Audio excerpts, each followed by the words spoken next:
changed, but change is not always bad. Change forces us to maybe to get out of our comfort zone, and our students and our parents are doing that and being very successful at that. And the district support has been great. The one thing we've learned in the last 7 months is that the decisions we make today aren't necessarily the decisions that we actually implement tomorrow or even the week after, because the virus doesn't stay the same. The virus continues to change, continues to infect different people differently. But what we do know is that we have prevented spread of the disease in terms of quarantined individuals, because we are only quarantining about a half to one student for every positive case, where other districts around us are quarantining 10 to 15 students per positive case.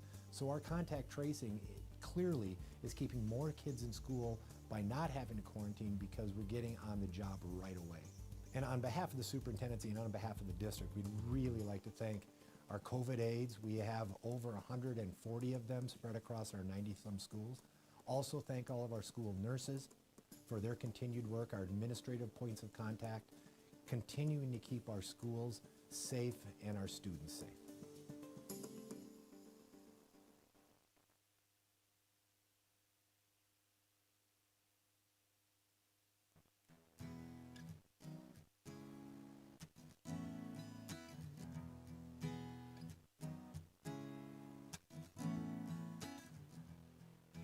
Hi, my name is Alicia Butler, and I'm a teacher at Shoreline Junior High, and I teach English, and I'm also the Hope Squad advisor. And for Hope Week this week, we've been doing some awesome things out here where we have done activities at lunches, as well as in our SEL, our Shark Time Advisory class, where we've come together as the whole school for making a difference in the fight against suicide awareness and prevention. And then in our advisory class, we listened to a song about being together, and then the kids created some links, some chains, to show how we are all connected together in a part of saving someone's life. And today at school, we have one of our awesome counselors, Adam Rosenberg, who wrote a song specifically for Hope Squad, and he's going to be playing it live at lunch. Out in the courtyard, I have one of my awesome friends and addiction recovery specialist, Rob Eastman, here, who's going to talk to the kids about addictions and how they can cope with those and actually help them knock out addiction. I'm Adam Rosenberg. I'm a counselor here at Shoreline Junior High, and I love it. It is such a wonderful thing. Actually, in junior high is when I started playing music. You know, we all wanted to be Nirvana or, you know, Pearl Jam or whatever, and so I started a band, and we went in through high school and still played. It was so wonderful. I just want to share this little chorus that I wrote with you. This says, I will hope for a kind word in the day. I will look for a smile to help somebody stay. And then it says, I will walk with you every step of the way. And with your hope, I feel like I can make a change. And I know that you guys are all awesome people that are willing to help out others. So here's a song for you guys that I wrote. And I was thinking of you guys when I wrote it.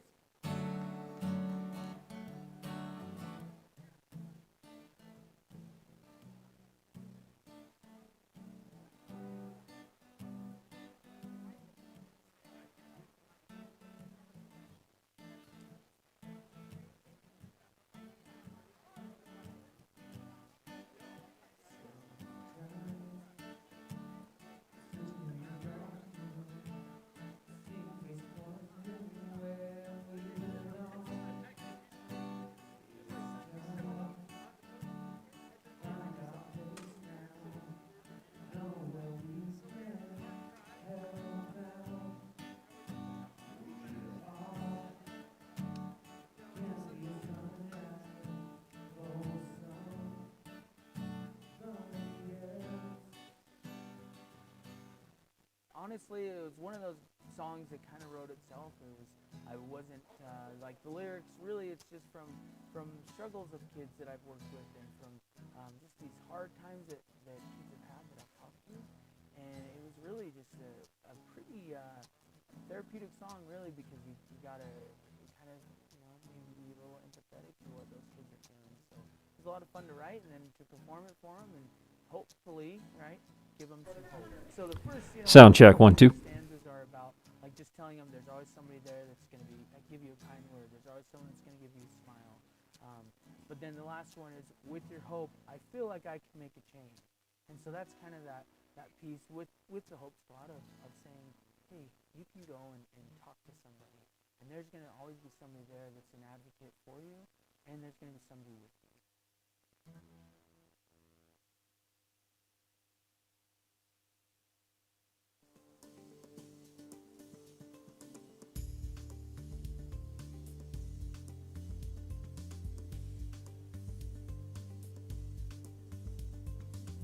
I'm Chris Williams. I'm the Director of Communication Operations in the Davis School District. We have a fantastic relationship with the Davis County Health Department.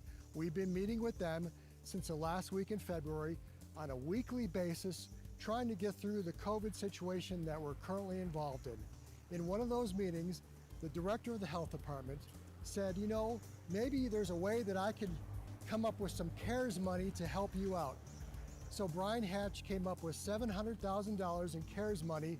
We supplemented that with $500,000 of our own money. What we created was a situation in which we could fund a COVID aid in every one of our schools. So we have 140 COVID aids in our schools because of the relationship we have with the Davis County Health Department. Here's Brian Hatch to tell you more. Hi, my name is Brian Hatch. I'm the Director of Davis County Health Department. I've been with the County Health Department for just over 25 years now and been the Director for the last just over 4 years now. COVID-19 has definitely been, in my career in public health, been the most challenging. A few years back we had H1N1. But it didn't have this complexity to it. To really do effective management of the disease is we look at now the circle around that individual. That's what we call contact tracing. And to do that, you interview the person and say, okay, where you've been during this period of time. And then we reach out to those individuals and teach them, educate them on that they've been exposed, and ask them to stay out of population because they're potentially going to become sick, and so that breaks that chain of infection. Well, that gets difficult in a school setting. The county received funding from the CARES Act, and so I thought it was a great idea for us to help the school district, giving the school district access to this funding to hire COVID aides, as they're being referred to in the schools, which has been a great success already. Probably about 2 weeks before school started, we did a virtual training with all of the COVID aides. And so my supervisor, Wendy Garcia, and I did this virtual training and kind of explained to them a COVID 101 very quick, and then also talk to them about the ins and outs of contact tracing. We have been doing contact tracing for many, many months now, and it's not an easy task, as you can imagine. And so having an insider in the school, if you will, who knows the scenarios, the classrooms, who can help us do that is enormously helpful. I am April Tobler. I am the morning COVID aide at Clearfield High School. We will be at the front of the school to welcome visitors. We will do a quick screening ones you get when you go to the doctor's office. So parents can really help us by encouraging their students to stay home when they're sick and to encourage their students to social distance, not just in the classrooms, but at lunch and other activities. On the rare occasion that we do have a positive because of transmission that we're aware of, we haven't had to worry about contact tracing because we were able to get that student on quarantine before they were symptomatic. So it's helped slow the progression of any spread that we've had. My name is Mike Moss. I'm an assistant principal at Woods Cross High School. As part of my role this year is the administrator over COVID procedures. With the help of 2 COVID aides, we get information from the Davis County Health Department on positive tests. From an administrative standpoint, it's really allowed us to get into classrooms and observe what's happening with the physical part of the classroom. It's changed, the education has changed, but change is not always bad. Change forces us to maybe to get out of our comfort zone, and our students and our parents are doing that and being very successful at that. And the district support has been great. The one thing we've learned in the last 7 months is that the decisions we make today aren't necessarily the decisions that we actually implement tomorrow or even the week after, because the virus doesn't stay the same. The virus continues to change, continues to infect different people differently. But what we do know is that we have prevented spread of the disease in terms of quarantined individuals, because we are only quarantining about a half to one student for every positive case, where other districts around us are quarantining 10 to 15 students per positive case. So our contact tracing clearly is keeping more kids in school by not having to quarantine, because we're getting on the job right away. And on behalf of the superintendency and on behalf of the district, we'd really like to thank our COVID aides. We have over 140 of them spread across our 90-some schools. Also thank all of our school nurses for their continued work, our administrative points of contact, continuing to keep our schools safe and our students safe.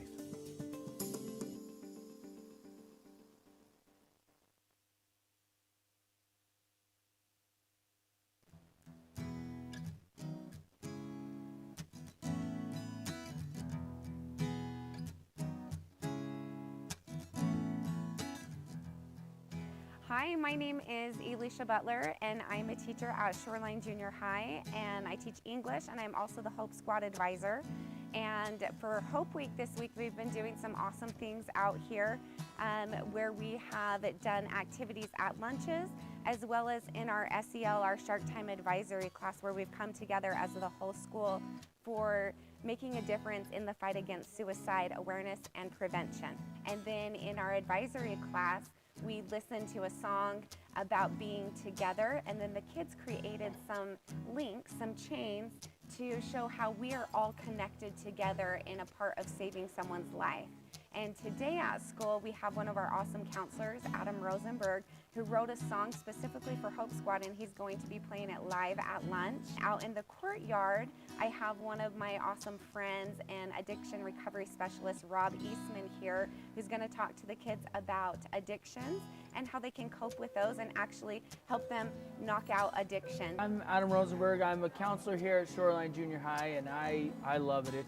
It is such a wonderful thing. Actually, in junior high is when I started playing music. You know, we all wanted to be Nirvana or, you know, Pearl Jam or whatever, and so I started a band, and we went in through high school and still played, and it was so wonderful.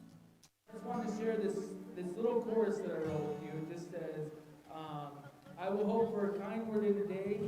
I will look for a smile to help somebody stay. And then it says, I will walk with you every step of the way. And with your hope, I feel like I can make a change. And I know that you guys are all awesome people that are willing to help out others. So here's a song for you guys that I wrote. And I was thinking of you guys when I wrote it.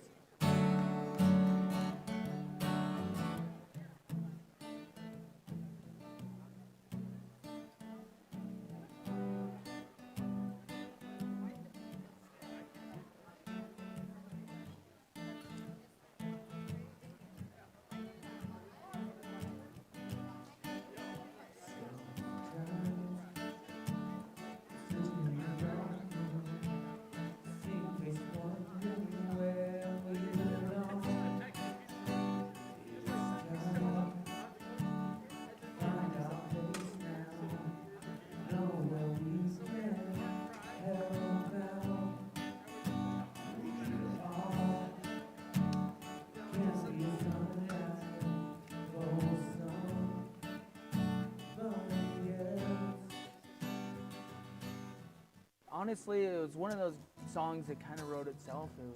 I wasn't like the lyrics. Really, it's just from struggles of kids that I've worked with, and from just these hard times that kids have had that I've talked to. And it was really just a pretty therapeutic song, really, because you gotta kind of, you know, maybe be a little empathetic to what those kids are feeling. So it was a lot of fun to write and then to perform it for them, and hopefully, right, give them some hope. So the first, you know, 2 stanzas are about like just telling them there's always somebody there that's going to be give you a kind word. There's always someone that's going to give you a smile. But then the last one is, with your hope, I feel like I can make a change. And so that's kind of that piece with the Hope Squad of saying, hey, you can go and talk to somebody, and there's going to always be somebody there that's an advocate for you, and there's going to be somebody with you.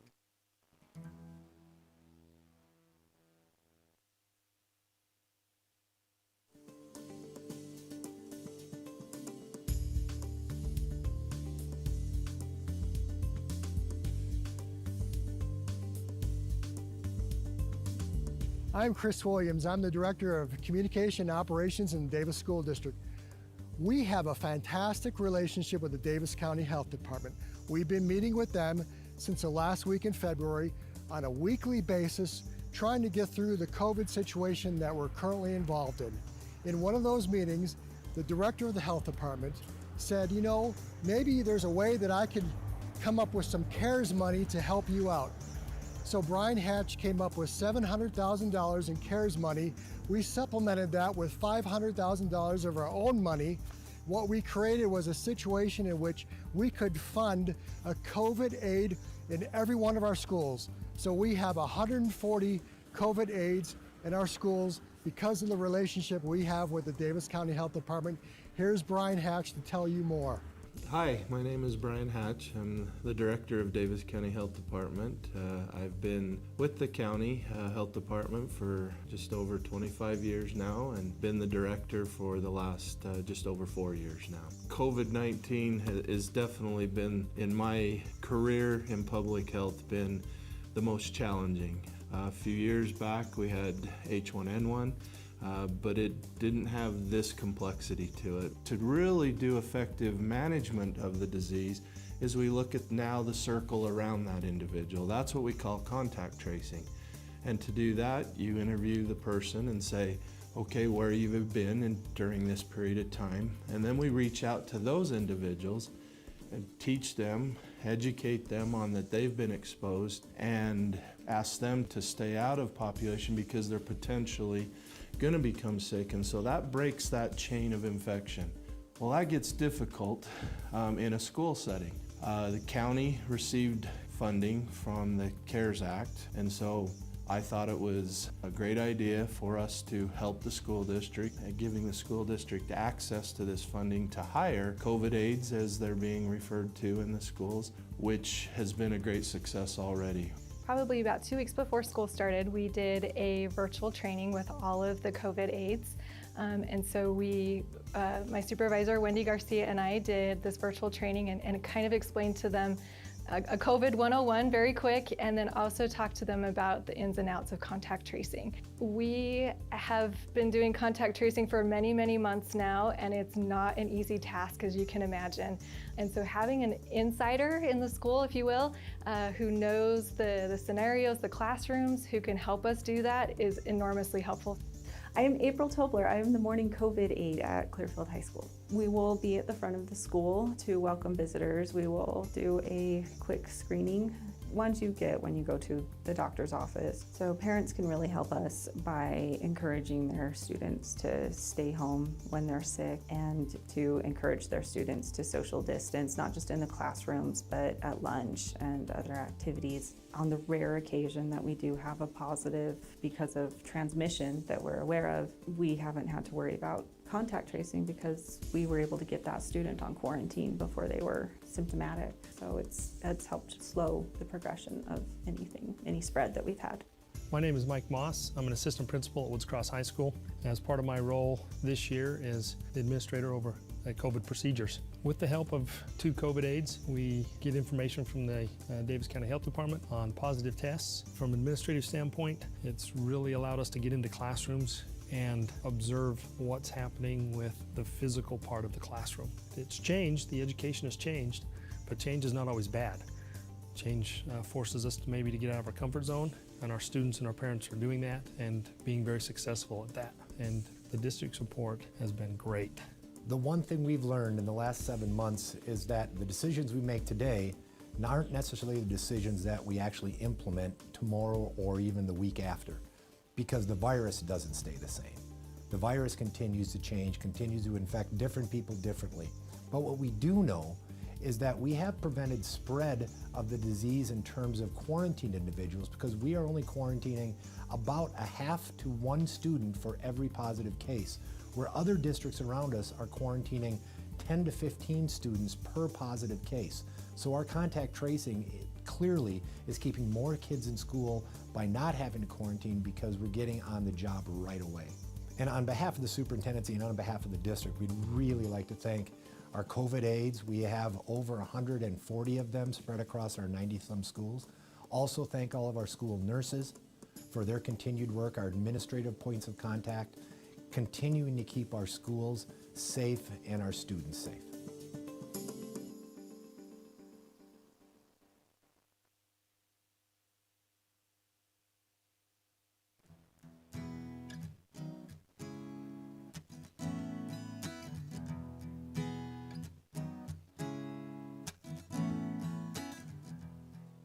Hi, my name is Alicia Butler, and I'm a teacher at Shoreline Junior High, and I teach English, and I'm also the Hope Squad advisor.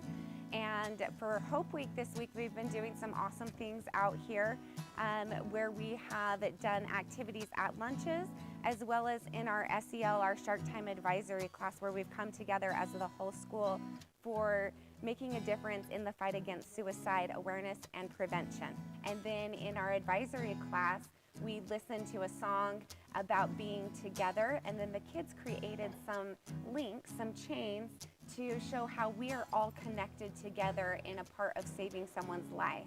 And today at school, we have one of our awesome counselors, Adam Rosenberg, who wrote a song specifically for Hope Squad, and he's going to be playing it live at lunch. Out in the courtyard, I have one of my awesome friends and addiction recovery specialist, Rob Eastman, here, who's going to talk to the kids about addictions and how they can cope with those and actually help them knock out addiction. I'm Adam Rosenberg. I'm a counselor here at Shoreline Junior High, and I love it. It is such a wonderful thing. Actually, in junior high is when I started playing music. You know, we all wanted to be Nirvana or, you know, Pearl Jam or whatever, and so I started a band, and we went in through high school and still played, and it was so wonderful. I just want to share this little chorus that I wrote with you. It just says, I will hope for a kind word in the day. I will look for a smile to help somebody stay. And then it says, I will walk with you every step of the way. And with your hope, I feel like I can make a change. And I know that you guys are all awesome people that are willing to help out others. So here's a song for you guys that I wrote. And I was thinking of you guys when I wrote this.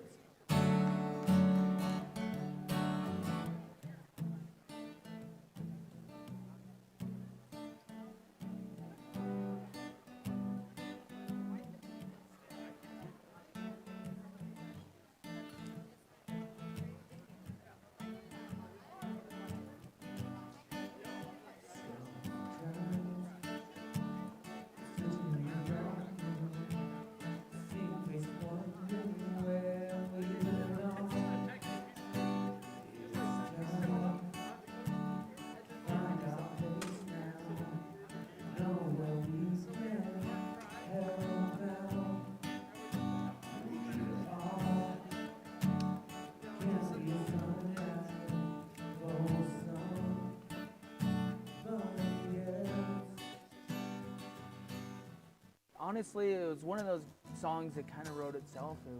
I wasn't, like the lyrics, really it's just from struggles of kids that I've worked with, and from just these hard times that kids have had that I've talked to. And it was really just a pretty therapeutic song, really, because you gotta kind of, you know, maybe be a little empathetic to what those kids are feeling. So it was a lot of fun to write and then to perform it for them, and hopefully, right, give them some hope. So the first, you know, 2 stanzas are about, like, just telling them there's always somebody there that's going to give you a kind word. There's always someone that's going to give you a smile.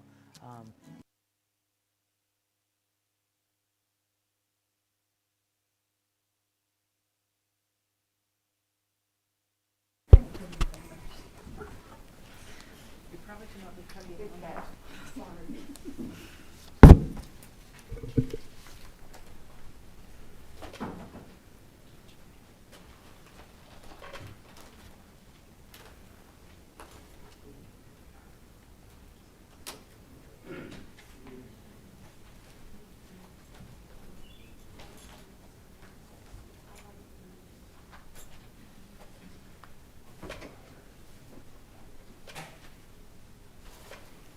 We want to welcome each of you this evening to our Board of Education meeting.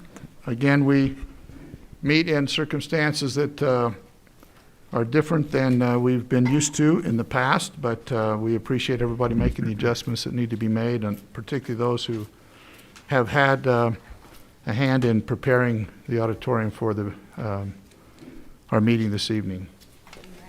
Okay.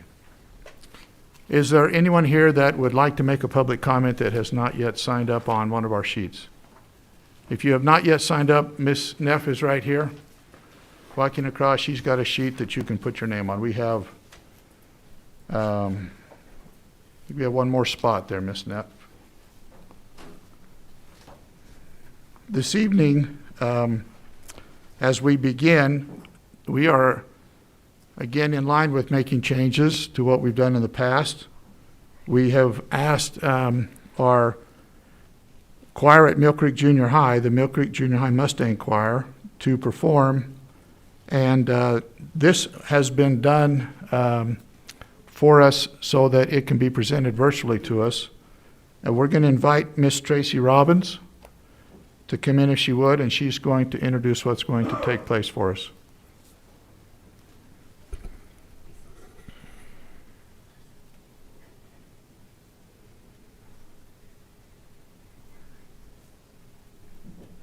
President Robbins, thank you so much for having me here tonight.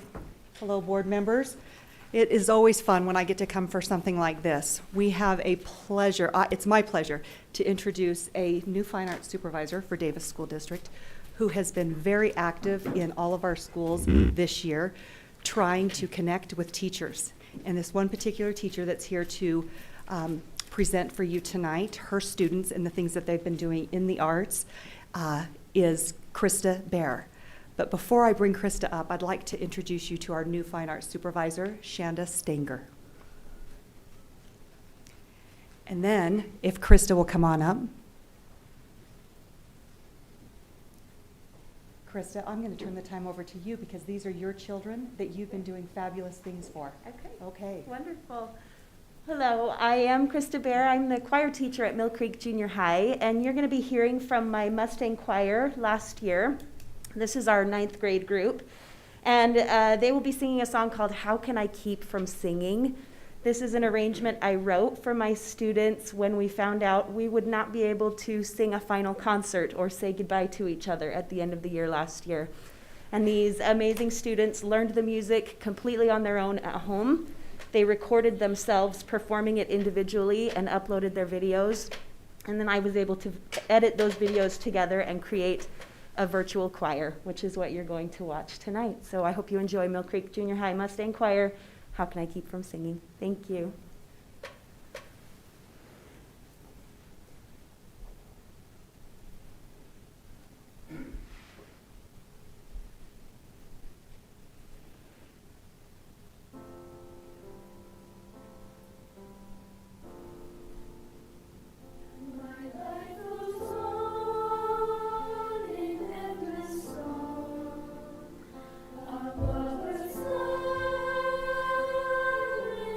Teach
Bear, that was wonderful. Thank you so much for doing that. And would you please come back up here to the podium if you would? And Miss Mumford has a plaque that we're going to give you. And then Becky, do you want to get a picture? Chris, I don't know. We'll just maybe have Miss Bear alone after the plaque is presented. Yeah, we'll take a photograph. Just quick appreciation. So much gratitude for the work you do with students. And student performances are one of our favorite aspects of board meeting. It's always a great way to start. And so thank you for helping us bring that back tonight. It's something we've missed in our board meetings. What you just saw there was a real example of the resilience and creativity that was demonstrated this spring. And we keep seeing it every day in classrooms. So thank you, Ms. Bear. We really appreciate it. You want to go down or just let it loose?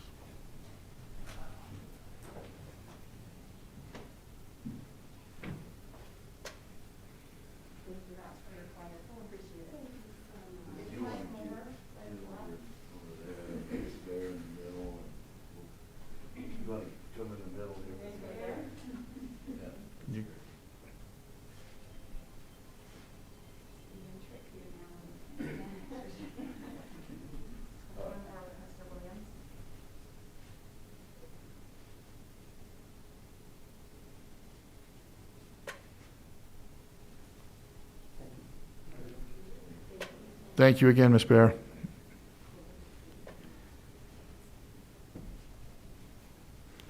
Ms. Robbins, thank you for putting that together. Stanger, thank you very much.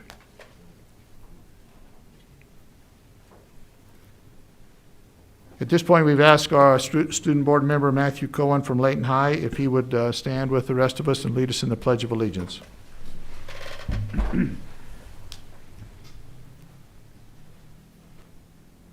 I pledge allegiance to the flag of the United States of America and to the republic for which it stands, one nation under God, indivisible, with liberty and justice for all.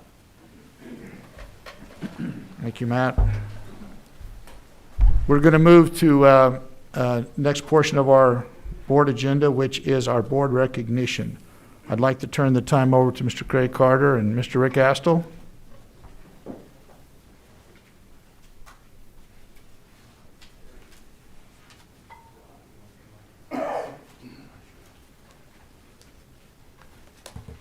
There were several present who wanted to be a part of this, so I'm just going to take a second to kind of give the background as why we're standing here. In the last session, the 2020 legislative session, HB 148 was passed, which was set up to recognize inspiring school employees, called the RISE Award.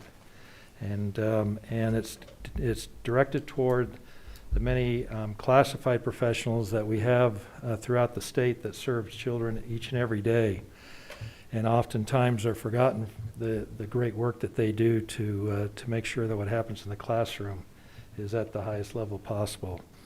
So this year, for the first year, we were fortunate enough to have one of our own receive that award, and that's Mr. Rod Southam from Layton High, head custodian, and couldn't be more worthy of that award. I've known Rod since I've been in the district. He's an amazing man and serves the kids unlike anyone I've met. So I'm going to turn a little time over to Mr. Payne, who supervises Rod indirectly, and Mr. Astle, who spent many years working side by side with Rod. We'll see if we can rob each other of comments. Rod and I came to the school district 31 years ago, so I've known him for a long time, and hopefully he recognizes that he's known me as well. And I kind of watched him. We watched each other, I think, as we progressed through the district. And I remember, I don't know if he remembers this, but I told him what a wonderful person he was probably 25 years ago, and I expected to see great things of him, and here he is. This award is pretty prestigious. He becomes Utah's nominee, if you will, to the federal, the U.S. Department of Education's nominee that will be selected later. So he's representing Utah.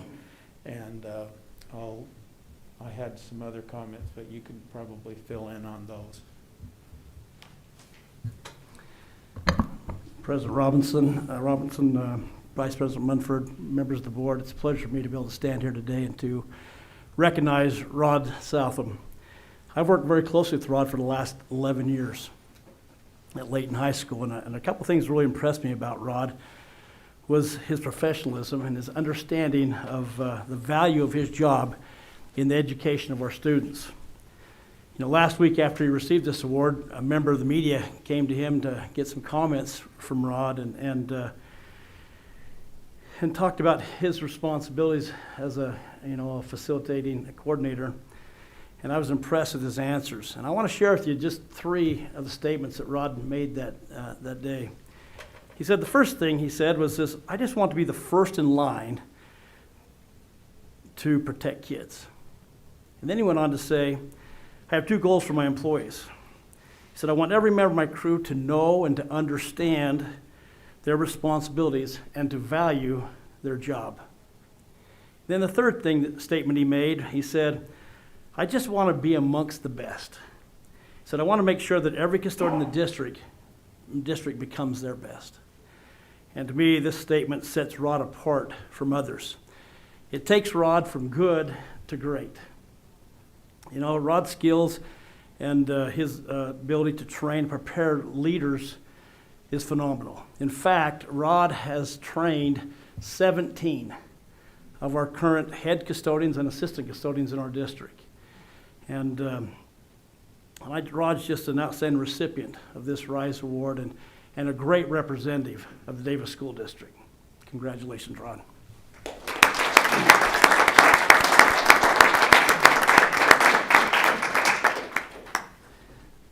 Thank you, President Robinson and the board for having me here. I did not prepare a speech, so I just wanted you to know that I'm grateful for what I do. You may know Dave Birch, the retired principal. He's the one that got me started in all this. And I thank him for it because I've loved all the years I've been with the district, and I hope that I can represent the district well in the remaining years that I stay with the district. Do you mind if I introduce my wife? Please. This is my wife, Lori, and our daughter, Addison, and they're the guide and the lead in my life. So thank you for having us.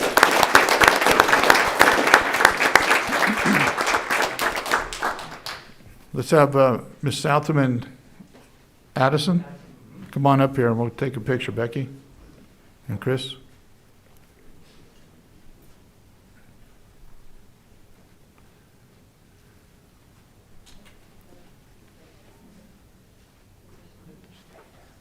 You're good.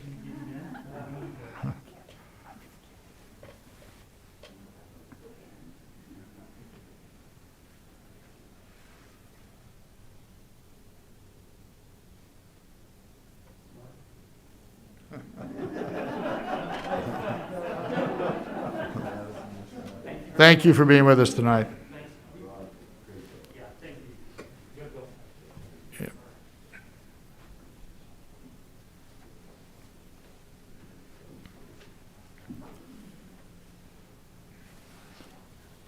We've come to our public comment period.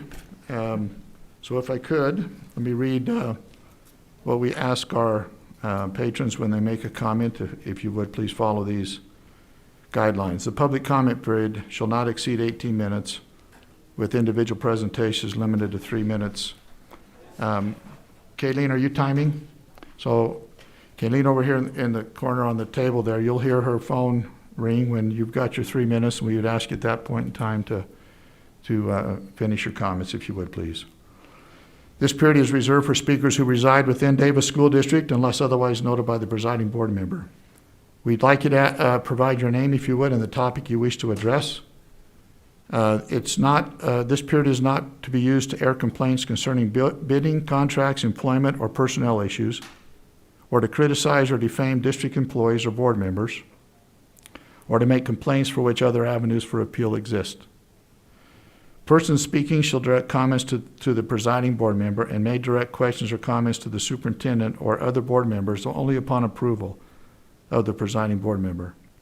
Members of the board and superintendent may ask questions of any person who addresses the board only upon approval of the presiding board member.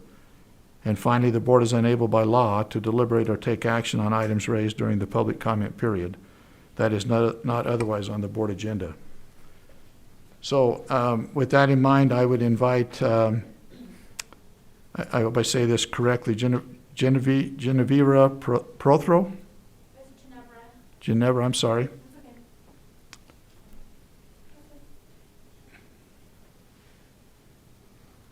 Hi, I'm Ginevra Prothro, and my son goes to Syracuse High School, and I'm here to talk about keeping the hybrid for the elementary school. A lot of people are probably like, well, why would you care? You know, your son is okay because he's in high school. So I do care, so I care a lot. I've been sitting here in this room and watching how everybody is spaced out in this room and how all of you are spaced out. I have actually gone into elementary schools and looked. There's no way possible for these elementary schools to be able to do what we're doing in here. We are privileged in here. These teachers are not privileged. And so it's a lot of work, it's a lot of effort. These teachers are exhausted, they're working a lot more hours than what they normally would.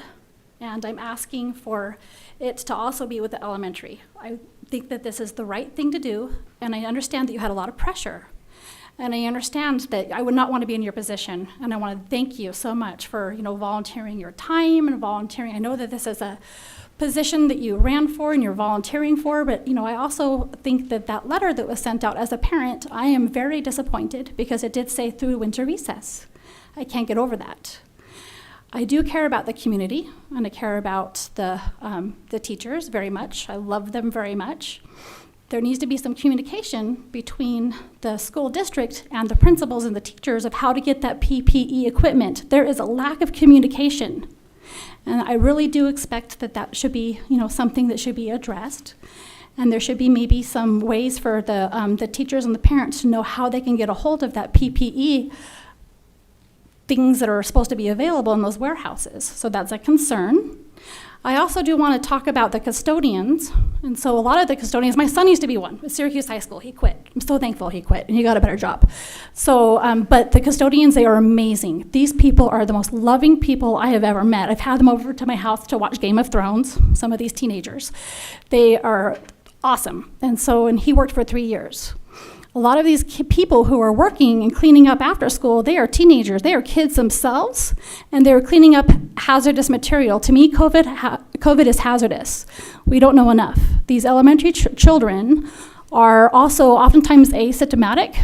Like, I have a friend who just got diagnosed with COVID, and her kids had it first, and guess what? They had absolutely 0 symptoms.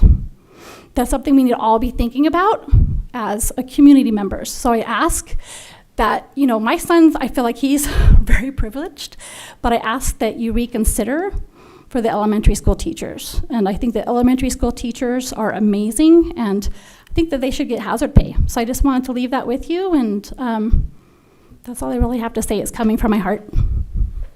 Thank you, Ms. Prothero. Our next, I believe is it Timothy West? Dr. West? Thank you guys for a moment. My name is Timothy West. I am a physician. I work across the street from LDS Hospital.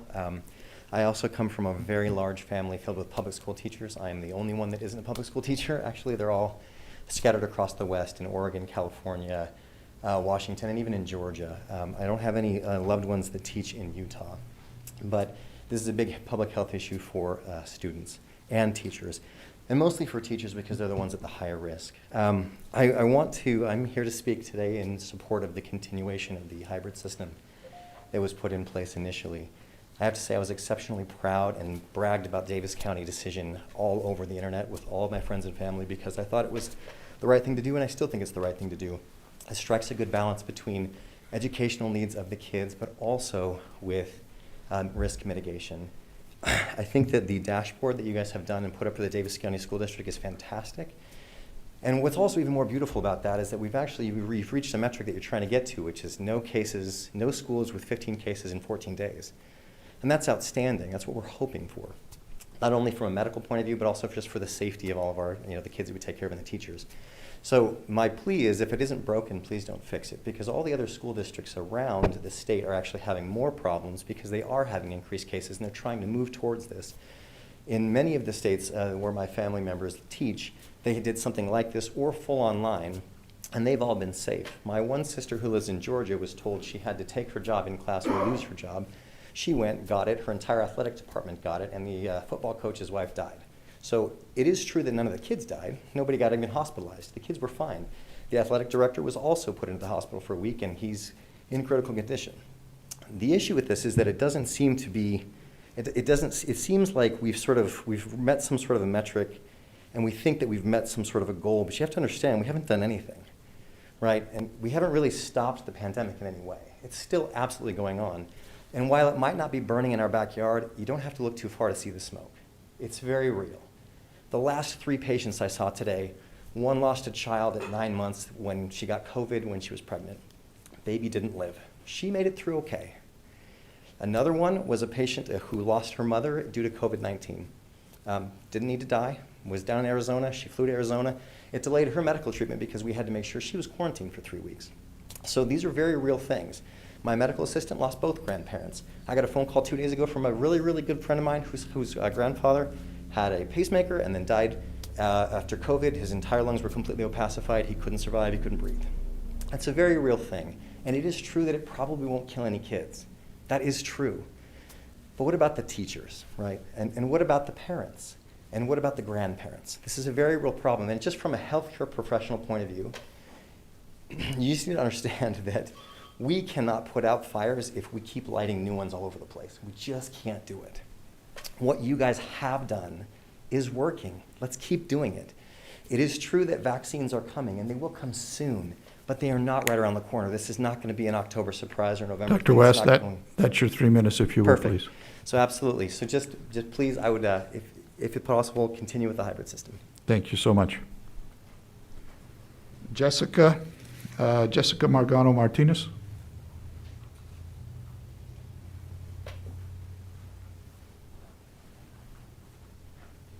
Hello again. I want to thank you guys for starting elementary on 4 days. My daughter was behind before coronavirus and fell extremely behind with the distant learning. She was offered to attend in person on Friday for an hour with her teacher. However, my husband and I worked during that time, so she wasn't able to attend. Since going to 4 days, she has brought home an IEP packet, which I believe will help her get back on track and not be behind. My older two are excited to return to 4 days in November. My junior high student screamed with glee when she heard that there was hope on the horizon for her to return. I don't have statistics particularly, and I like statistics. I email you guys with statistics.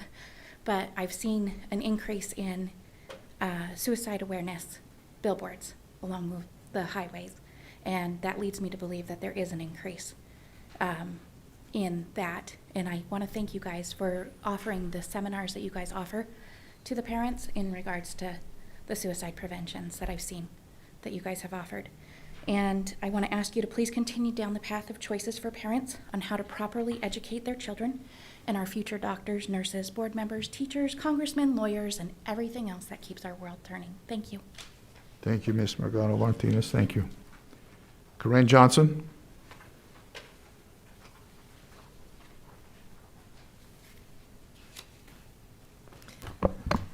Corinne Johnson, and I have a few comments on the dashboard. First off, I wanted to thank the district and our board for the improvement in the dashboard that we've seen recently, where we're able to break down the cases per school and provide that information. Taking a lead from other school districts and being able to provide that for Davis School District has been absolutely phenomenal. It's been super helpful for me as a parent, and I see it's impacting and being helpful for a lot of other parents in the district.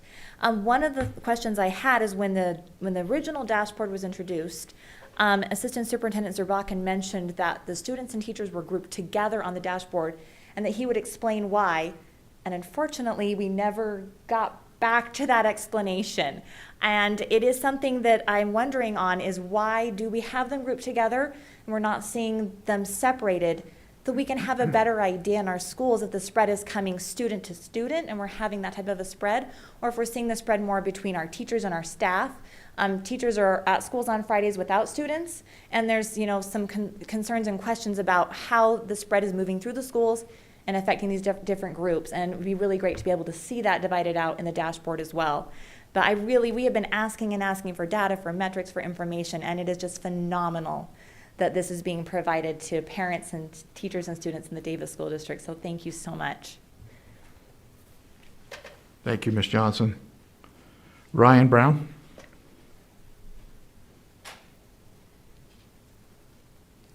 Hello, board members. Mr. Robinson, I've talked to most of you guys within the last couple of weeks, and I want to reiterate what I've said to you and have shared with you on either text message or phone call or email. Just like Jennifer has already stated, and the doctor has already stated, we haven't changed anything. It's not like from that week that you guys said that we were going to have this hybrid until winter, until you made the decision to go 4 days a week. We didn't change anything. There was nothing changed. In fact, the numbers went up, and we decided to amp up the risk at the same time, which makes no logic or reason. It doesn't, it's baffling to me that as educators, we're saying to our kids that science basically be damned. We don't need to follow that. We have experts here for a reason. We have experts that can attest to social distancing. And it's a mathematical equation. You just take the amount of square feet in a room and figure out how many kids are in that room and see if they can do 6 feet apart. And then double that because of 4 days per week. And I want to say something about the mental health or behavioral health aspect of it. I work in behavioral health. The numbers haven't gone up. And in fact, they've stayed exactly the same. So what we're doing is fear-mongering over something that we have scientific data for. We know that social distancing is important. Otherwise, we would call it the Big Four, not the Big Five. So we should either change our posters and let the health departments know that we're going to go on our own, because we've got a hunch. We've got a better hunch than everybody else. It's ridiculous. It doesn't need to be. And I would hate to be in your position voting no to a hybrid schedule if one of our teachers were to come down with COVID. I've had it myself. We've had an aunt die from it. It's no joke. And when I hear about somebody saying, well, you know, it only affects older people, I have lasting effects from it. And I got it in January. I want you to realize that it is not just who survives. We have a virus that is very, very deadly and also stays in the system. And it's very important that you guys realize that you're the only ones that can keep our teachers safe. We can't do it. Our kids can't do it because there is no social distancing. Mr. Brown, that's your 3 minutes. I appreciate your time. Thank you. Thank you very much. Our last comment will come from Justin. Is it Yos? Oh, that's true at all, sir. I've heard it all. Okay.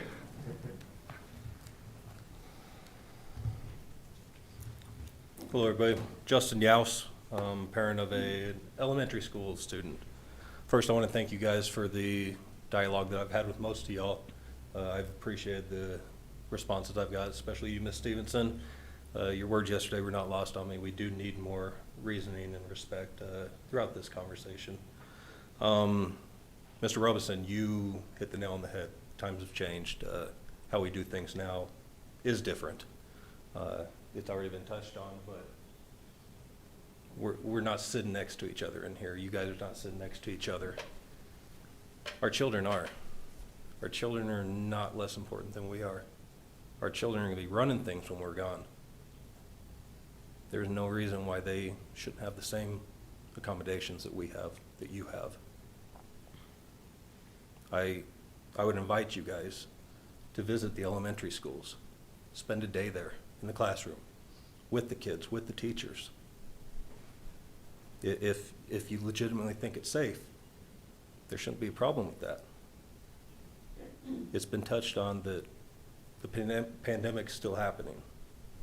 When it first broke out, if masks and social distancing were appropriate then, why are they not appropriate now? We don't have a vaccine. It's still spreading. I also am dealing with after effects of it.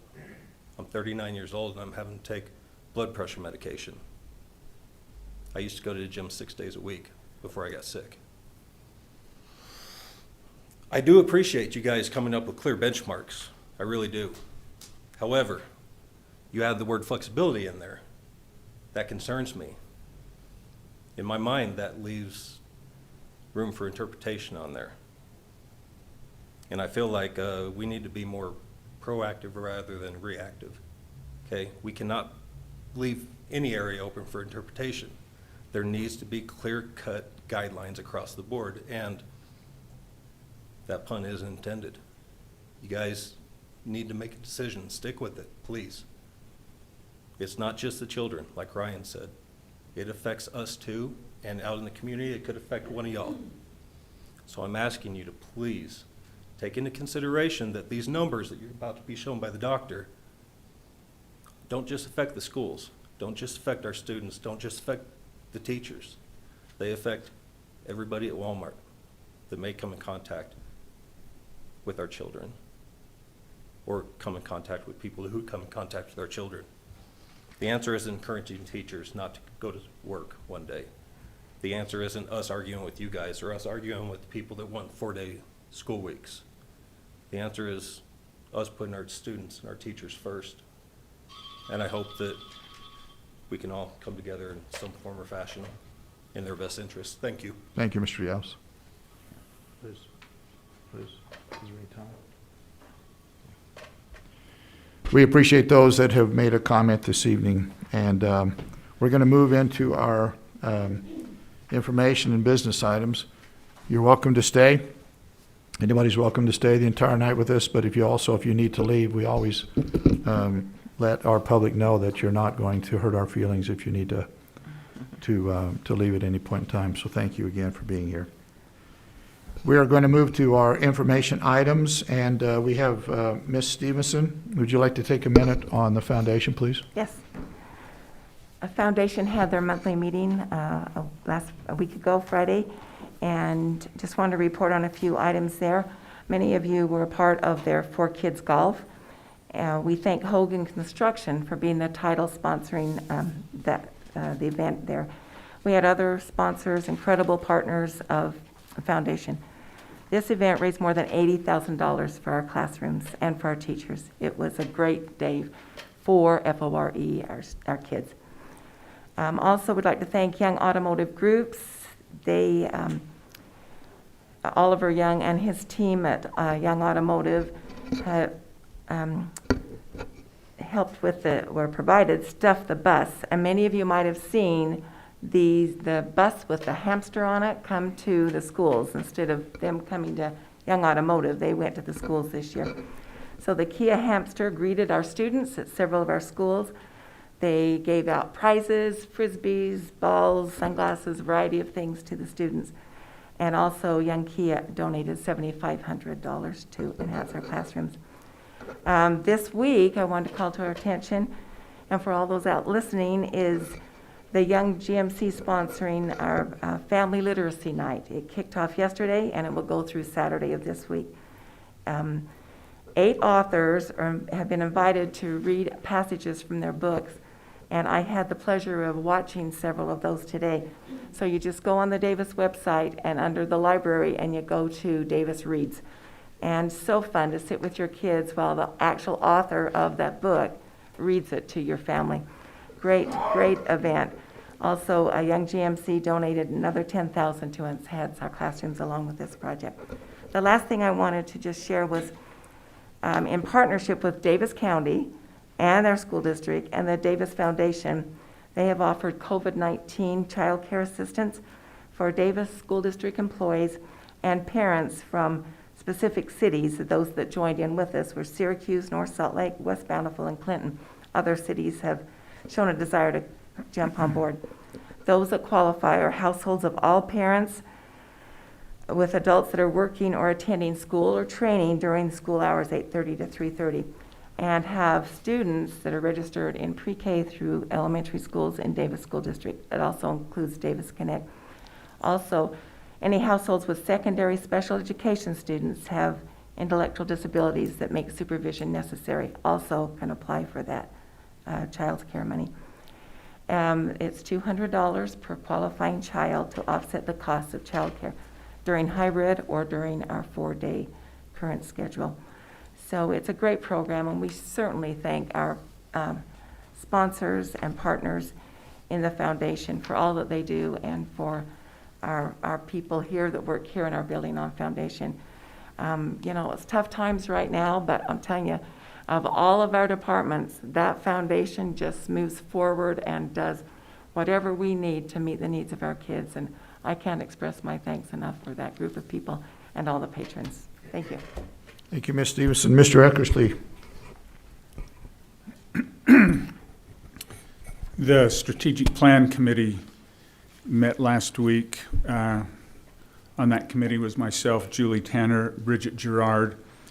We also had Bernardo Villar, along with Marion Taylor, who works at Salt Lake Community College, doing a lot of the same things, equity there, and also one of our own, Corey Long, met with us. And we had a good discussion. We were looking at the strategic plan, and the goal that we have with the strategic plan is to look at how we might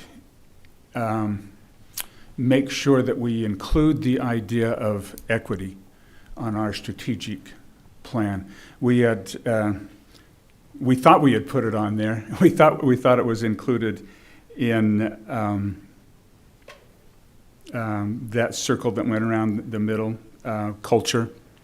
But as we took a look at it, even though it fits a little bit with culture, there were a lot of things about equity that were different than culture. And so we wanted to take a look at that strategic plan. Now, the changes that we had made were sent out by Victoria, by Ms. Hanson. Did everybody get that and have a chance to look at that, the strategic plan changes? There really weren't too many. We just changed a word here and there in order to be able to do that. Under mission, what we're suggesting is that it read like this: educators, parents, and community members work together to create a successful and equitable education experience for each student. So we just added the term equitable into that. Before we go on, any comment or question about that addition that we had made with that one? Okay then, going on, as we go down, we'll take at the top left culture, and that's where culture was put on this part of this is the one that has the bullet points in the more detailed plan. But we really only made one change with the third bullet point: create an environment of respect and equity. I think that's pretty general and gets to the point of what we wanted to do with our strategic plan. Any concerns with that one? Okay, moving over to the right, then the only thing we changed was in the first bullet point, where it now reads, focus on equitable individual student growth and achievement. So we just added equitable in there. Any concern with that one? Okay. And I think, Mr. Eckersley, just as we look forward to the 20th, we'll spend some time maybe as you look With at the this. discussions. We'll have a little bit more discussion on the 20th. So, but I think the highlight of what you're doing is good. And then board members just know that we'll allocate some time. Ms. Mumford, is that what we've already planned on? Okay, so keep going. That's great. Okay, under parents and community connection, In the highlighted, the dark part, we added Davis School District develops connections with all parents within a diverse community. And then in the first bullet point, we changed that to acknowledge all parents as the student's first teacher. Then if you go down to I think it's the third bullet point, include a diversity of parents in the decision-making process. Just to make sure that we're inviting people, when we have our sessions where we invite the community to come in, we want to make sure that we're inviting people from all of all the variety of communities within our district. And then on the fourth bullet point, foster equitable, productive partnerships with business and diverse community groups. Oh, I missed one, the third bullet point. Include a diversity of parents in the decision-making process. So we added a diversity of parents. Okay, then on empowered... Gordon, sorry, do you mind if I just jump in and comment on that a little bit? Sure. Just having been on the committee, I just really appreciate the work that's been done on this and good thinking and good minds coming together. As I had a chance to kind of look through some of the suggestions that were made, that was one that kind of caught my eye. The original says, it's the third bullet point underneath parent and community connections. The original says, include parents as a vital part of the decision-making process. Then the updated one says, include a diversity of parents in the decision-making process. I feel that adding the words a diversity of parents narrows the scope of the standard that we're looking for, that we're looking towards. It means now that just including a diversity of parents instead of all parents will meet the standard, and I don't believe that we should lower or narrow what we're going for as far as our ideal. I also thought, what if the situation involved one student and one family? How would we include a diversity of parents? I believe the original wording should be retained. To me, it has a broader application, and in the end, it ends up being more inclusive. I feel like we don't want that a diversity of parents might be considered a subset, whereas parents would be considered the whole. And I feel that having equity and diversity articulated in the other three and the other statements very clearly shows the commitment to equity in that section. So just something to think about, board members. Just as I looked at that kind of jumped out at me. We'll discuss that more exactly in another meeting. Okay, going over to empowered employees. In the first bullet point, attract, retain, recognize a diverse staff, and reward quality employees. So we had added a diverse staff in there, and that's one of our goals, is to work towards having a more diverse staff. In the second bullet point, ensure a cross-section, and we added that cross-section, ensure a cross-section of employees are provided opportunities for input and participation in the decision-making process. And again, we're not sure that that's the right thing to do, a cross-section, so you might take a good look at that and see if you feel like that fits there, or whether that changes the whole thing to do it that way. On the third bullet point, develop and support an effective and diverse leadership across all employee groups, and the same idea. That we want to make sure we're getting all of the different communities represented at all levels, at leadership levels, at teacher levels, and all our levels. And then just the last one, we just added all. Provide and encourage quality professional learning for all. Okay. The last bullet point is an addition? I believe, yeah, I believe we added for all. Okay. Is the only thing we added Okay. there. And then. Did I miss one? Sorry, under fiscal responsibility, there was a fifth bullet point that was added. Let's see.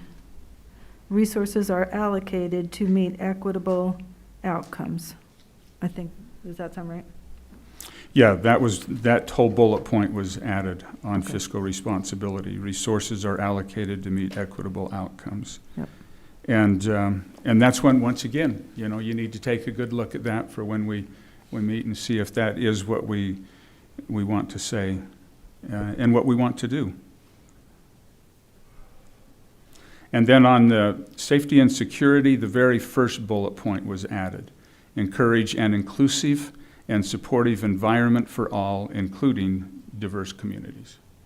And those are the changes that we are looking at, and we want to have a discussion with you and see if these look good, or if do we need to tweak them in some way so that we can get this so that it says what we really want to say. Yeah, I think we'll have, I think Victoria can maybe project that like we did in the past. We can maybe. I think so, if we yeah. need to change words and that.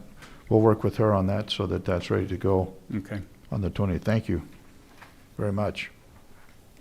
I forgot, and I apologize to Ms. Gerard, I forgot to excuse her for this evening. She had a commitment that she needed to attend, and she'll actually, I think she might be joining us before we're finished, but she is excused. We're going to move to our superintendent report. Superintendent Newey. Thank you, President Robinson, Vice President Mumford, Board. Just again want to recognize Mr. Southam for his great achievement, as the board has already done that. They ran a great article in the Deseret News on Rod, and it really exemplifies the exceptional esprit de corps, if you will, of our classified staff in not only the current state of affairs, but throughout the history of the district, and making and living up to the challenge of every employee being an educator. And we appreciate their attitude and all that is done there. Just a few things, and then I'll kind of preface into Mr. Zerbakken on our COVID part of the meeting. Karen Peterson, who is also a city council member in Clinton in our district, was selected to replace Tammy Pfeiffer as the governor's educational policy staff member. And we are really excited to have Karen in that position. She came and presented the award to Mr. Southam that day, and we recognize her and her great contribution to the district and look forward to continued. Ms. Pfeiffer has been exceptional in that role. Really, I felt like in watching her progress and the things that she's done for the past 10 years, really has taken public education to a different level with her expertise, and I'm sure Ms. Peterson will continue with that. As a side note, Ms. Pfeiffer's taken a position with Dr. Shriver, Timothy Shriver, and Castle, the Castle Group, which is so prominent in SEL output and guidance in the really nationwide. But Ms. Pfeiffer is going to be, I believe, their community outreach person.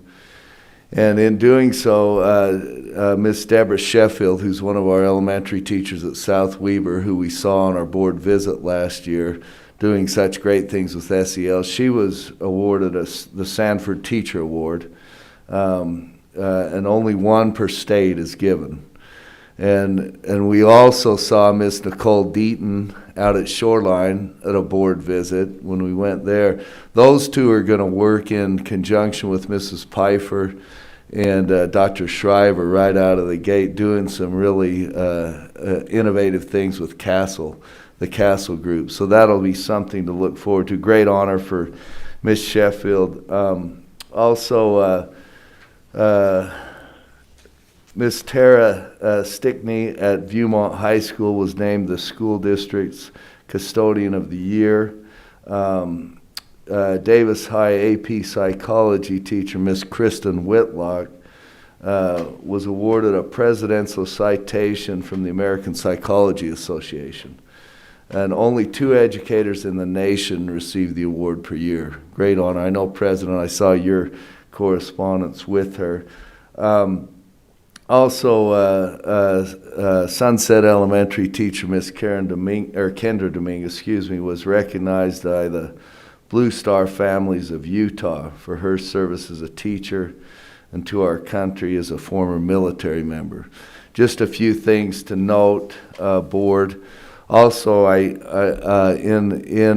know that I've communicated some of this before, but Miss Sinevi Price Hewish, a senior at Bountiful High School, has been selected to serve as our liaison to the State School Board Student Advisory Committee.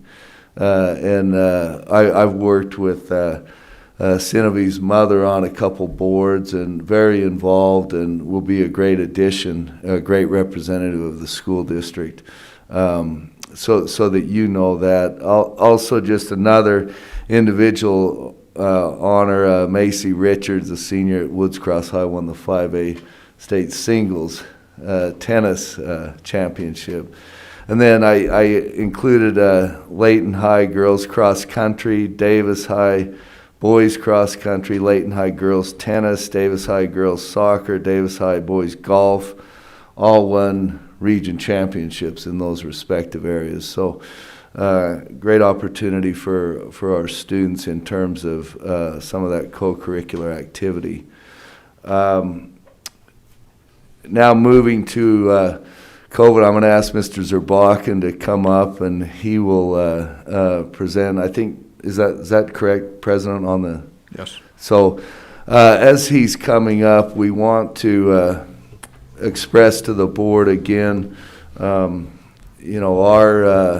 thanks for support in dealing with the current health crisis. We continue to, that's a 24-hour endeavor. We appreciate our educators, our families, our students. This is something that is dramatically changed, as you've heard from comment as well as observation, how we do education in the district. We are grateful for all the work, first of all, Mr. Zerbakken and his team has put in preparing the district. We received a notice on some additional PPE the state made available today, and within an hour, Rick Ashby, who's over our distribution, has corresponded, set a pickup time, and ready to pick up, as has been the case with all the PPE distributed by the state, and everyone just fulfilling their role, and the battle continues. I mean, we're going to have, I've asked Dr. Toon, we've tried to rapidly put together data in terms of student achievement, student progress. As you can imagine, with the 3-month dismissal on the end of last school year, coupled with, of course, the summer, and then moving into dealing with the health crisis and all that we've done in regard to adjusting teacher schedules, adjusting certainly student schedules, and everyone in the system schedules. It's, the measures are difficult because, one, there was very little, if any, testing in place at the end of last year. The one measure we did accomplish, which was, well into motion before, was our AP testing, which we've indicated before held true to the percentage that we've had in the past, with the exception that fewer students tested.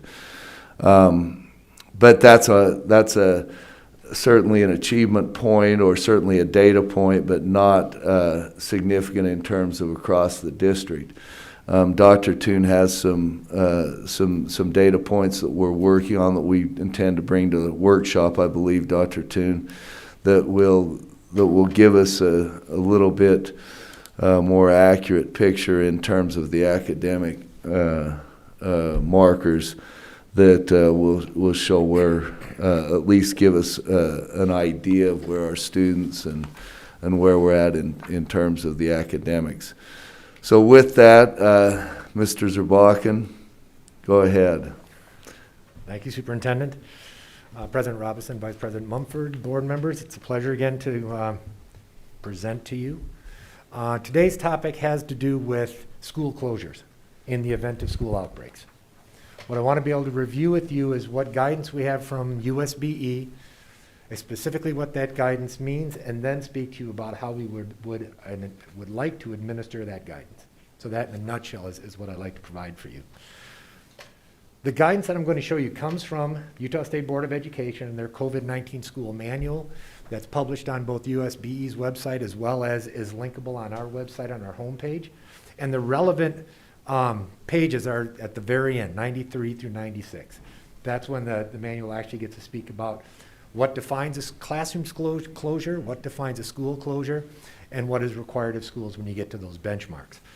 It's also important to know that USBE, in developing this early in the document, speaks to those with whom they consulted. They consulted with the State Health Department as well as the 13 regional health agencies, as well as representatives from districts, representatives from teachers, from students, and from parents. So they had a rather broad coalition with both generalists and people with specific knowledge in terms of the outbreak. Again, we have two parts to this, classroom and school. There are two types of outbreaks. Classroom outbreak is just what you would think. It's a classroom. It's a cohort of students who reside together. And in elementary, it's easily identified as that teacher's class. In a secondary, it's English 10, 7th period. A classroom set of kids. An outbreak is defined as 3 people who are connected in the same setting, exposure, and 2-week time period considered a classroom outbreak. What that means is in a 14 days, that's your 2-week period. If there are 3, that's the minimum. When there are 3 positive COVID-19 cases in a 14-day period within a classroom, that is considered an outbreak. That's not just a random infection. USB considers that an outbreak. Their suggestion in terms of what we do is then that we go ahead at that point and no one in the whole class, we shut the class down for 14 days. We go virtual for 14 days. When we have 3 or more in that 14-day period, and the school goes ahead and does everything they can to ensure the cleanliness of that classroom. The only caveat to that 3 is if inside the classroom you have twins, or if it's secondary, you have a senior and a sophomore that are in the same family, and those people are 2 of the 3, they'd only count as 1 infection. So within the same family, in that classroom, it's 1 infection, not 3 separate. So that's the classroom definition of a classroom outbreak. School follows a very similar format. It just broadens it out. Rather than read, which you can do, there are 2 ways that you can define a school outbreak. It's either 10% of the school population or 15 students, whichever is lower. That's really important, whichever is lower. For us in the size of our schools, that means across the board, we're talking 15 kids. Even in Fremont Elementary, 10% is larger than 15. So USB defines a school outbreak as 15 individuals who have been identified as COVID positive inside of a 14-day period. So if you get to 15, that's the point at which school closure takes place. And again, what that means, school closure, sounds just like what it sounds. The school is closed, put on virtual instruction for 14 days, and we continue to maintain the cleanliness of that building, do everything we can to bring the students back. The importance of the 14 days, because it also, so many times it's, okay, when that happens, what's magical about 14? 14 also refers, as you know, to the quarantine window. When you are a close contact, currently the guidance is 14 days quarantine when you are a close contact. So theoretically, what would happen in a school, or a classroom for that matter, when you go virtual, is after that 14 days, all of those people who were identified as positive primarily will be now back to zero. We'll be back to zero because all those people would have resolved in that 14-day window. Because even the person who was identified, if I am the person who was identified as the 15th person in the school today, in 14 days, I should have resolved to be able to be 10 days and then 24 hours of symptom-free without medication. If I am not any of those things, I have to stay home. So chances are when you bring the school back, the school starts again at zero typically. There is I'll speak to co-curriculars and how that changes the calculus in a moment. Here's what we are presenting in terms of how do we go about administering this USBE rule. We are suggesting that the determination of a classroom outbreak and when to move to remote learning will be made by the superintendent in consultation with the Davis County Health Department. So when the third case happens in that classroom, the superintendent would meet with the health department on that day, verify the numbers, and then start the process. The process being, on that day, notification will go out to parents that the next day we are starting virtual for 14 days. The first day of the 14-day virtual would be a prep day for teachers and staff to be able to provide for virtual learning for the remaining 13 days. Because it's not as simple as just flicking a switch. They can't all suddenly start. So we'll need a day to prepare. So again, if today is the day that we hit 3 in that classroom will be notified today in the later part of the day, typically, because if it's not in the morning, if we find out at 2 o'clock in the afternoon, that meeting will happen that afternoon. Messaging goes out to the parents today. Tomorrow we start the 14-day clock. Tomorrow would be a prep day for teachers. The next day we would start the virtual instruction, which would continue for the next 13 days, at which point 3 days from the end of that window, we would message back out to parents to say, here's the day that your children are coming back to school. So that they have that ample time. They will already have known that in the initial communication, but it's a reminder in 3 days we're coming back to full school. The school outbreak and decision tree works exactly the same way, just different numbers and more people to notify. When we get to 15, that will kick off the discussion between the superintendent and the health department to verify the numbers, to ensure that there are in fact 15 positive cases. The letter would go out to parents, the email, the notification. We do it through a multiple means to say that this school is now an outbreak school, that for the next 14 days we'll be doing remote learning, the first day being a prep day, the final 13 days being delivering that instruction. We would send out information on the third day from the end to remind parents that we're coming back to school. In the manual, it very clearly states on page 96, the decision to transition from in-person learning to hybrid or remote learning will be made by school administrators in collaboration with local school board and health department. The word collaboration is bolded by myself. It's not bolded in the document. We are considering that this meeting, this conversation, in terms of what we're looking at in terms of administering this USBE rule, that this would suffice for the collaboration with the board to decide how do we move forward. As has been noticed previously by some of our patrons, we've been fortunate. We haven't been to this place. We have yet to be there, and we do have this lead time to be able to have the conversation about how do we institute this rule and do it as cognizantly and as seamlessly for our patrons as possible. And we suggest that having the process that is identified in these slides as well as your handouts provides us that opportunity to be nimble, to be flexible, and to be able to be immediate. Many people have talked about the possibility of, well, that's short notice. You know, you find out today that tomorrow my child's not coming to school for 14 days. That's very short notice. Yes, it is. But also, we've identified through the USBE rule that the school is having a COVID outbreak. It is in a public health crisis mode.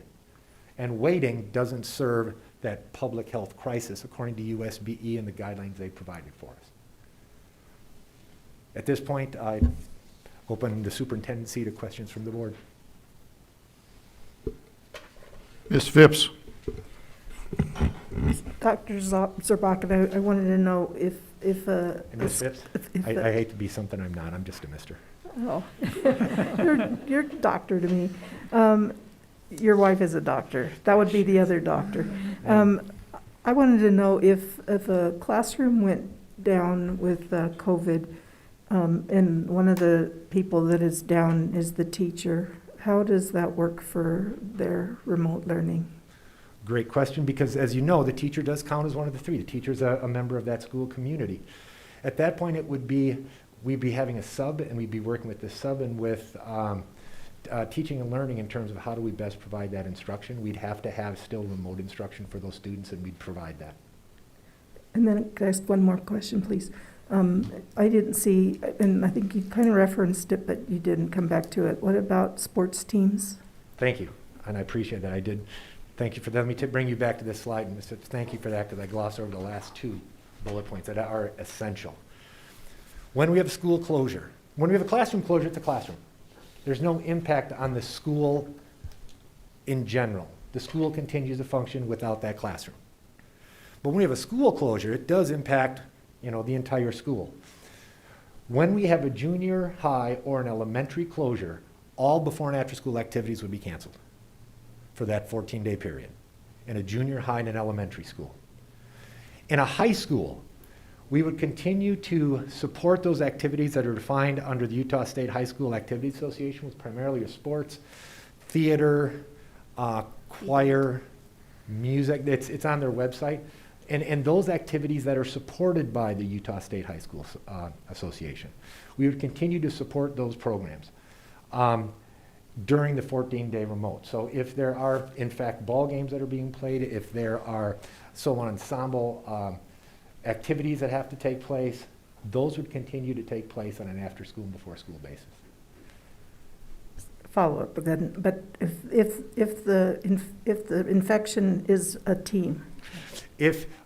Which is a great clarification point. That my assumption is we're talking the schools at 15. If part of that 15 was, let's say we are in November, and 5 of those, let's make it even simpler. 1 of those infections is on the basketball team, but it's defined through contact tracing that all of the basketball players are being quarantined.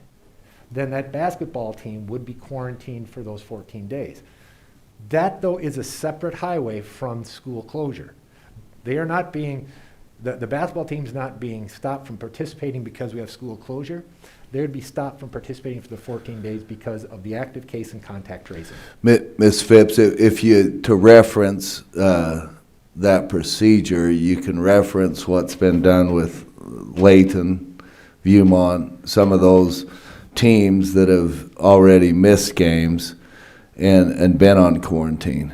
So you're looking at 2 things within the closure rules. Ms. Mumford? Thanks for coming back with our invitation to look through this. I think approaching it in a really consistent way before we have an outbreak is crucial to our community understanding it and just moving forward really appropriately. One question I have, is this decision tree based on being in the hybrid model and then going fully remote? Is there a different scenario when we're in a 4-day-a-week model? Would we revert to hybrid? I mean, that last quote from the manual kind of infers that there's different options. In our conversation, putting together this plan for you, first of all, the plan would work at this current point where we are now for those schools that are in hybrid and those schools that are in full 4. And our conversation about what to do for the 14-day closure period.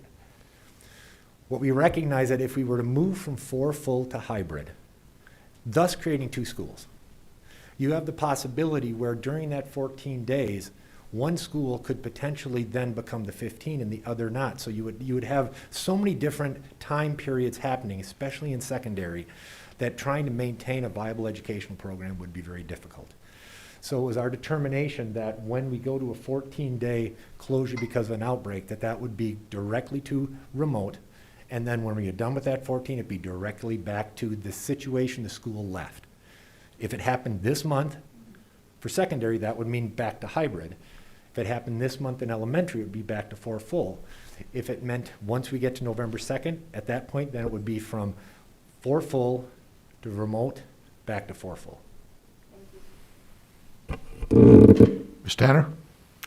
Yeah. Do you want to explain a little bit about the numbers for elementary schools being quarantined are the very same for junior high and high school, and yet the populations at elementary schools are more hover around 600, and for high schools it's 2,000. So what was the thinking behind using the same triggers for both those sets of schools? It's the guidance that was put forth by USBE, and they didn't provide any elucidation into that 15 number.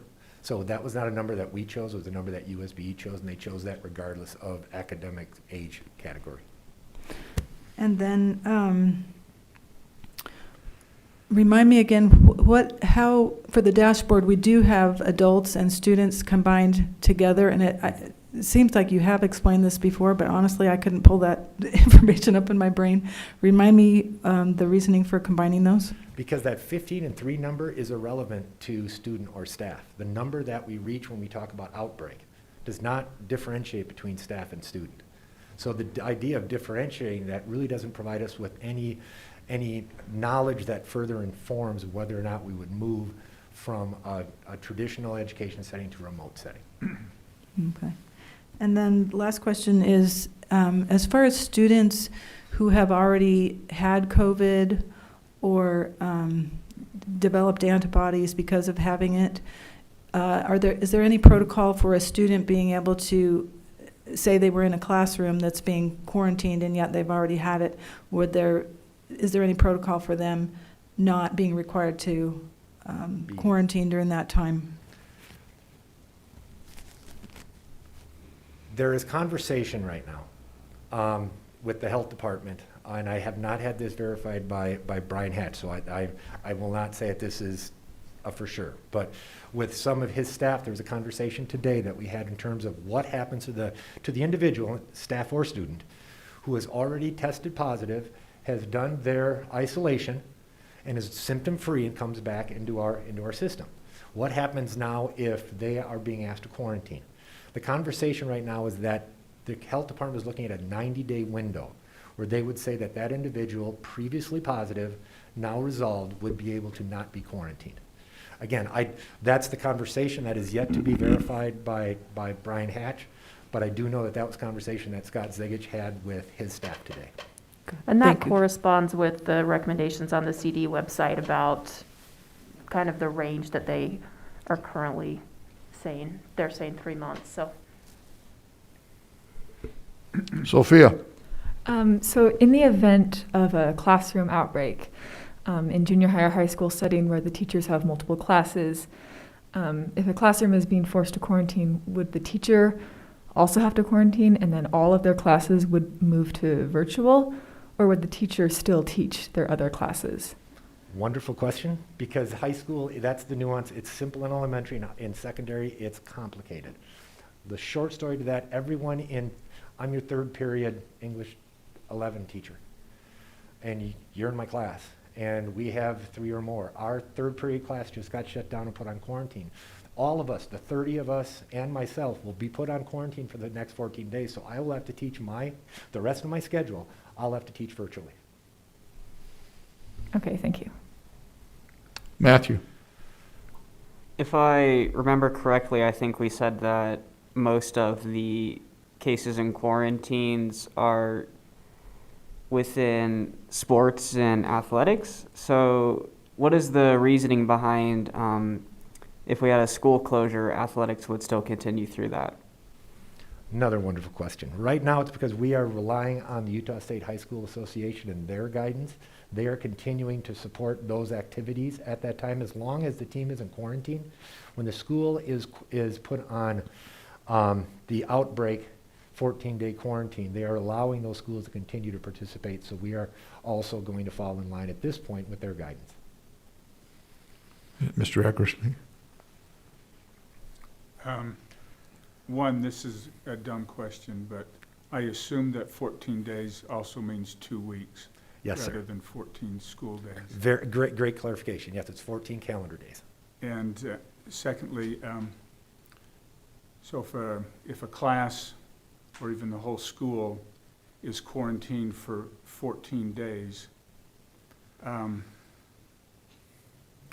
what would happen at the end of those 14 days if there were 15 more students who acquired COVID because they were out in the community. They didn't get it at school, but they got it somewhere else. Would we be able to go back to school because they got that somewhere else and they were the only ones quarantined?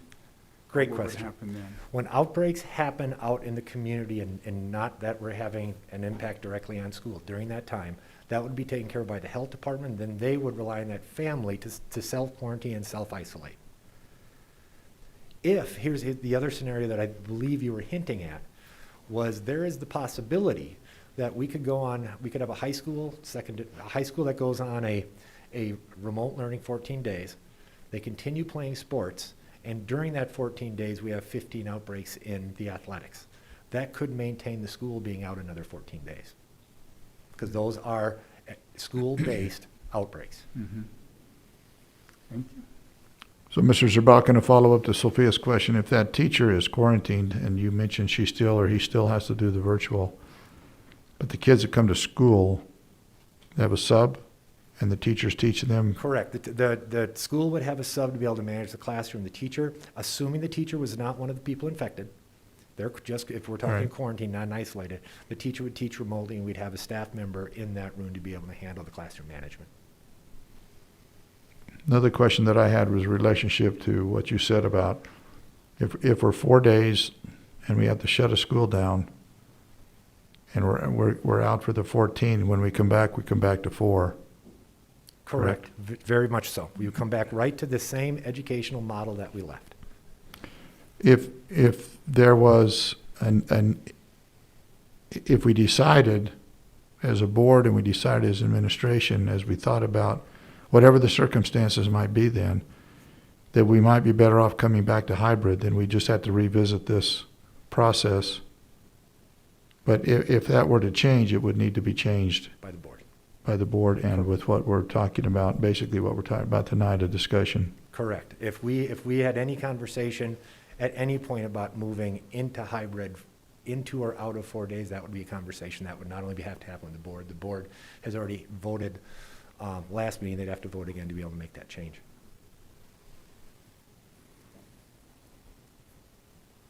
Are there other questions? Mr. Eckersley. It's about COVID, but it's not about these. Is that okay? My question is about the protection of our teachers. How successful have we been in creating the safe space and the PPEs for our teachers? I was able to provide for Superintendent Newey a rather exhaustive spreadsheet of what the PPE we still have in the warehouse that hasn't even yet been distributed and been requested from schools. So at this point, we have all the plexiglass barriers, all of the N or KN95 masks and shields, available hand sanitizer. We have copious amounts of all, and principals, when they need those, as directed by a teacher, request those, and we get them to the schools on the same day. So in terms of PPE, we have, for example, we have some 37,000 KN95 masks still in storage. That's good to know, because we are still getting emails saying that my wife, who is a teacher, has been asking for the PPE forever and has not been getting it, but, you know. I can assure the board that exists, and any teacher who feels they don't have the adequate amount of masking, shielding, please contact their principal, who will get that for them. The one caveat I would provide has to do with the plexiglass barriers. There's fire code still. And currently we are being, in some classrooms where we have a number of those barriers, we're being written up by the fire marshal for fire hazard. Scott Zigich in Risk Management has been working with the state fire marshal to try to find a resolution to that. The resolution we've gotten currently is that they are still going to cite us. They're going to put that on their recommendations, and we will recognize that citation and continue to provide the plexiglass shields.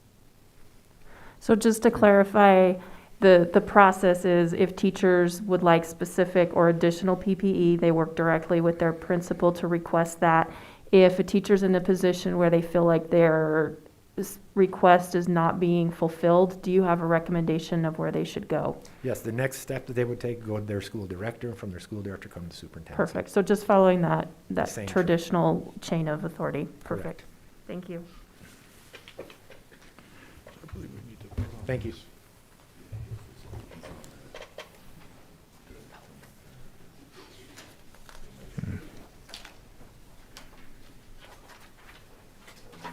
Yeah. So, Board, you'll notice on our business items, when we get to that, Mr. Zerbakken will again be asked to, he'll be making a recommendation for a vote at that particular time. So we'll maybe have, if there's any other questions at that time, we can discuss them. Mr. Zerbakken, thank you. Thank you for all the work you're doing. Board, we move to our consent items. We have 7 consent items. Are there any that you need more information on or would like to move to a business item? If not, go ahead, Ms. Mumford. I was just going to say, I'll move that we accept the consent items 1 through 7 as presented on the agenda. I'll second that. Motion by Ms. Mumford, second by Ms. Stevenson, is to approve consent items 1 through 7. Any discussion? If not, all in favor say aye. Aye. Any opposed, no. That motion passes. Thank you. We'll move to the business items. Anything regarding the board calendar that we need notation on? If not, a motion to approve the board calendar. I move that we approve the board calendar for October, November, and December 2020. I'll second. Motion by Ms. Stevenson, second by Ms. Tanner to approve the board calendar for October, November, December. Any discussion on that motion? All in favor say aye. Aye. Any opposed, no. That motion passes. Thank you. Our next business item, Mr. Zerbakken, will invite you to back up. COVID process for school closure. President Robinson, Vice President Mumford. The superintendency is requesting that you approve the process that has just been presented to you and for identifying and implementing the school closures, classroom and school closure processes identified by Utah State Board of Education. The board, may I make just mention of the fact that if you're comfortable approving this on basically a first reading, we can, or we can approve on a first reading. We will have a short business meeting on October 20th, where we could approve it on a second reading, if you feel you need some time to maybe review some of what was said tonight. I would appreciate that, yeah. A few heads nodding. I would as well. So, pardon me? I move. Yeah, we'll need a motion to approve on a first reading. So it wouldn't be a first and final. Okay. With that format, it would be a first reading, and then it would come up next meeting for a second. I move we accept the COVID process for school closure on a first reading. Second. Motion by Ms. Tanner, second by Mr. Eckersley, is to approve the COVID process for school closure on a first reading. Discussion on the motion? Mr. Eckersley? I think it's a good idea that we do it on a second reading because we're getting so much community input on all of our COVID policies that it would, I think it would be wise for us to give us time to hear from the community before we make our second and final vote on that. Ms. Tanner? Yeah, just a question for Mr. Zerbakken. I'm just looking at the page, the transition to remote learning. The decision to transition from in-person learning to hybrid or remote learning will be made by school administrators in collaboration with local school board and the health department.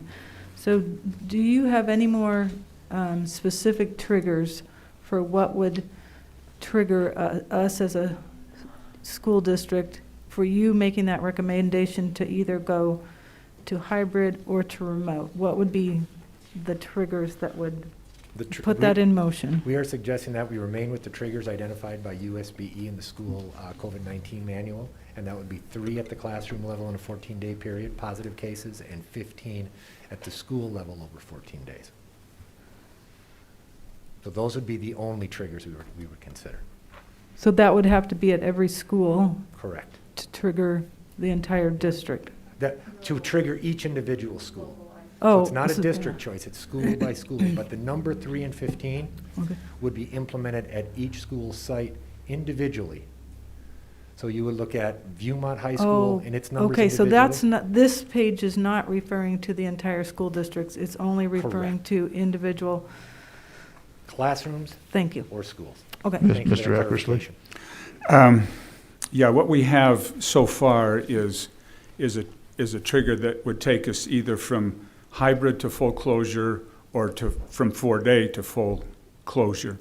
And right now where we have our elementary schools on 4-day, I'm wondering if there's a lesser number that we ought to consider where we would go from 4-day to hybrid in the elementary schools. Or if I could, and I'll ask Mr. Zerbakken to comment.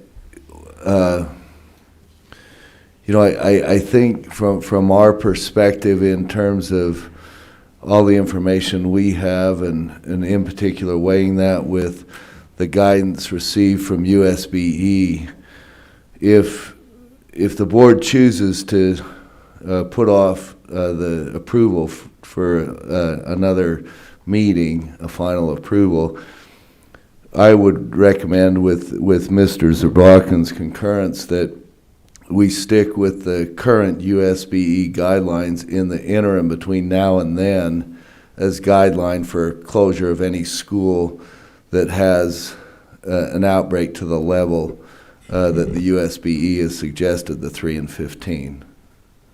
And I would also hasten to, if we are choosing, in the board, you have ultimate authority here. If we choose to move from 3 and 15, the question would be on what basis do we make that decision? On what scientific basis? We have USB that's worked with the state health department, all the county health departments with all that input to come up with these thresholds, and they did not come up with gradated thresholds. 3 and 15, they came up with this one piece. We certainly can divert from that, but as we divert from that, we also put ourselves at the risk of seeming arbitrary in terms of what benchmarks we choose and on what basis we make those decisions.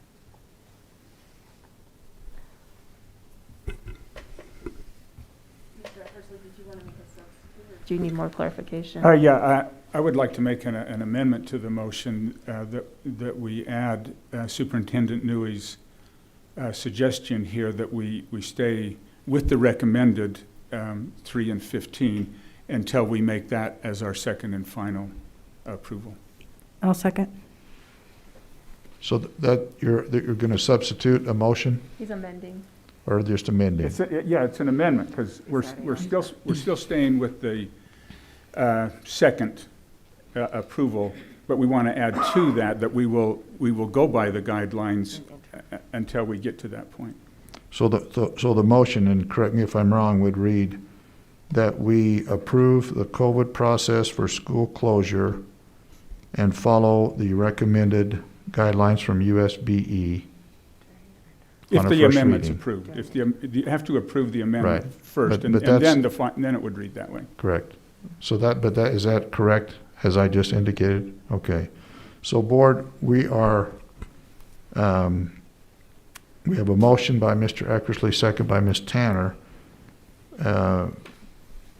to amend the main motion. And again, if it passes, the main motion would read that we're approving the COVID process for school closure and following recommendations from Utah School Board of Education, Utah State School Board of Education. Discussion on that motion? A substitute, I should say. Amendment. Amendment? So we're accepting it on first reading, and in the interim before the second and final reading, we'll follow the USBE guidelines. Correct. Between now and the 20th. Okay. Again, board, no discussion, so we're looking to vote on the amendment to approve the COVID process for school closure and follow the recommendations from the Utah State Board of Education on a first reading. All in favor say aye. Aye. Any opposed? So that amendment passes. So now we're back to the main motion, which reads, approve the COVID process for school closure and follow the guidelines established by the Utah State Board of Education. Discussion on the main motion. This is on a first reading. All in favor say aye. Aye. Any opposed? Matthew, did you have a question? Yeah, I just had a clarification. So for are athletic teams treated similarly to classes, or are those decided on a team-by-team basis? Those would be decided on a team-by-team basis. They'd be treated as a cohort. So if, for example, if a team had a positive case, we would then contact trace within that team. Those identified as close contacts would be quarantined for 14 days. Sport by sport. So football team would not impact the wrestling team, would not impact the basketball team. I think, Matthew, let me make sure that your answer is they're not under the 3 and 15 guidelines. Okay, so teams, we don't wait till there's 3 and 15. The conversation starts with the health department as soon as there's one case. Okay. Mr. Zabakin, thanks. We are going to turn the time to Mr. Carter for a discussion on interlocal cooperation agreement for placement of ballot drop box. Mr. Carter. Thank you, President. Board members, Mr. Brian McKenzie from the county reached out to me and presented an idea they would like us to partner with them and approve in placing a permanent ballot collection box next to the recreation center on the campus of South Weber Elementary. The county is using the county library system as polling spots and as ballot collection spots throughout the district, but there is not a library in the South Weber area, and so they are looking to use our site to serve as a ballot collection spot. And so in order to do that, their legal team is recommending an interlocal between us and them. To allow that, they will cover all of the expenses of the acquiring the box, installing the box, maintaining the box. So that is what's before you tonight. I move that we accept the interlocal agreement to place a ballot box at South Weber Elementary. No, Recreation Center. Recreation Center, yeah. Okay. I'll second that. Motion by Mr. Eckersley, second by Ms. Stevenson, is to approve the interlocal cooperation agreement for the placement of the ballot drop box near the South Weber Recreation Center. Any discussion on that motion? Mr. Carter, it's probably a minor question here, but I look at page 82 in our handout or our board book. Under Davis School District, it lists the district mayor. Is this going to require a signature of someone from the district, I assume? We may have to correct that. Okay, but you'll need a signature. It would be signed by you and I. Okay, good. Again, motion is to approve the interlocal cooperation agreement for the placement of the ballot drop box. All in favor say aye. Oh, sorry. I Could I have Ms. Tanner had a question. Can I have a quick question? Yep. Just, would there be any, I mean, I don't know where exactly it's going to go. So this is at an elementary school.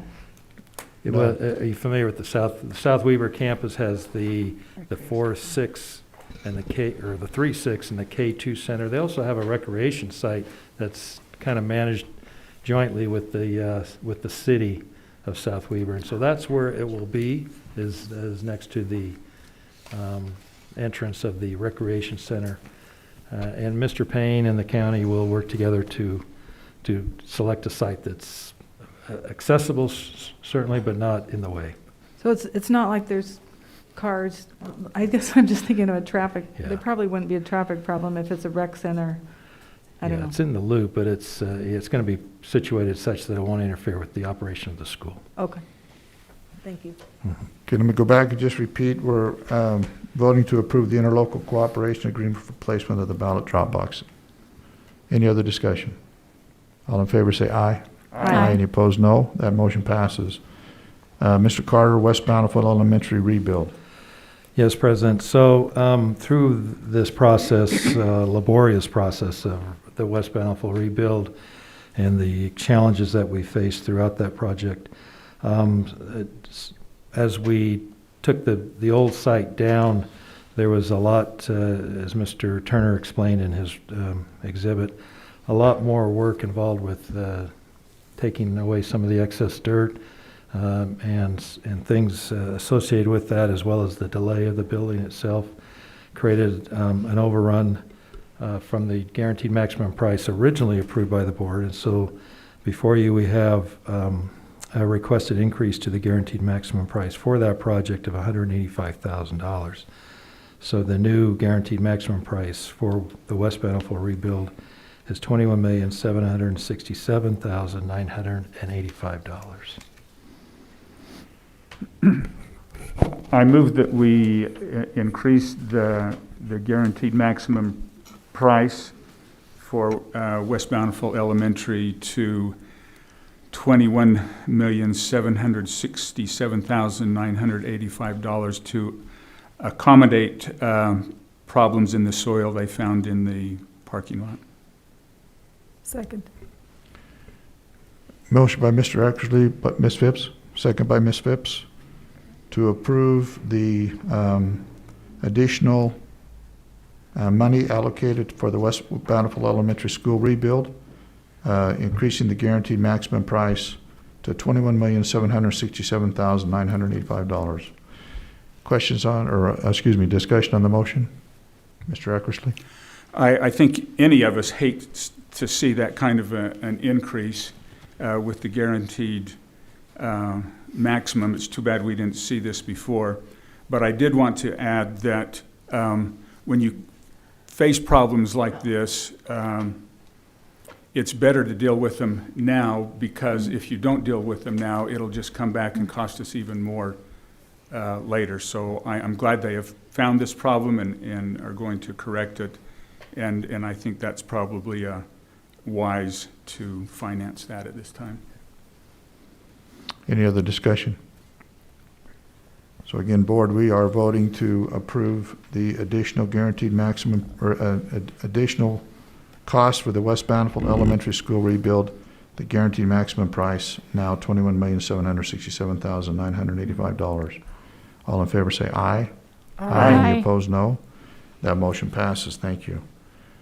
Mr. Carter, we'll move to the sale of CTE home building lots. Thank you, President. This is an interesting discussion for you tonight. We have purchased over the years several lots, and we've built several homes on those lots. It's been a great program in our CTE as part of our CTE curriculum. As things are evolving and as things change, so too is our home building program. Finding teachers for that program is becoming increasingly more difficult. The cost associated with building and overseeing the construction of homes is becoming more unpredictable and escalating almost daily. And so Mr. Welk, with his team, is taking our home building program in a different direction. And if I misspeak, Dr. Toon, correct me, but we are looking more to partner with developers such as Ivory Homes, Nielsen Homes, those types of large home development companies, to where our school teams would go on site, work with their people. We would have staff there as well, and the students will still learn the skills, understand how to build the things that they're currently learning, but it would be at a much different environment and less financial risk to the district. And so with that change in direction, we are asking permission to go ahead and sell our 4 existing lots. I will say that we do have one home that is currently under construction by Syracuse High, and that will be completed this year. But these are the last lots that we currently own. And what I'm asking in this motion, if you're comfortable with it, is to have a single motion approving one for the 3 that we do have full price offers on, that we accept those offers, and for the 4th, the lot in Layton that we're still waiting on offers, that we not accept anything under the listing price without bringing it back to you for approval, if you're comfortable with that approach. I move that we sell our 4 remaining lots for our CTE program, that we sell those, the 3 that we already have an offer on, the 4th that we don't have an offer on, that it be included in it, accepting that it will not be sold for less than the asking price. I'll second that. So the motion by Mr. Eckersley, second by Ms. Gerard, is to sell our 4 CTE home building lots,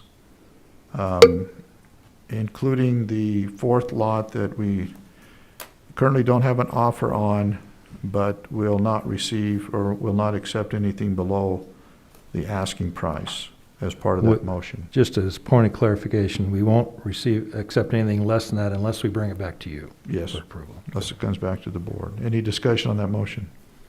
Ms. Tanner? Mr. Carter, do you feel that there will be a reduction in quality of this program or just a change in how it plays out? Dr. Toon, I'm not sensing that from Mr. Welk, but maybe you're closer to it than I. No, that's a great question. We anticipate that the students will have all of the opportunities to work with mentor type in the construction area and have all of the experiences they're currently having. The site might look and feel a little bit different, but in terms of career preparation, we're confident that they'll lack nothing in the new model.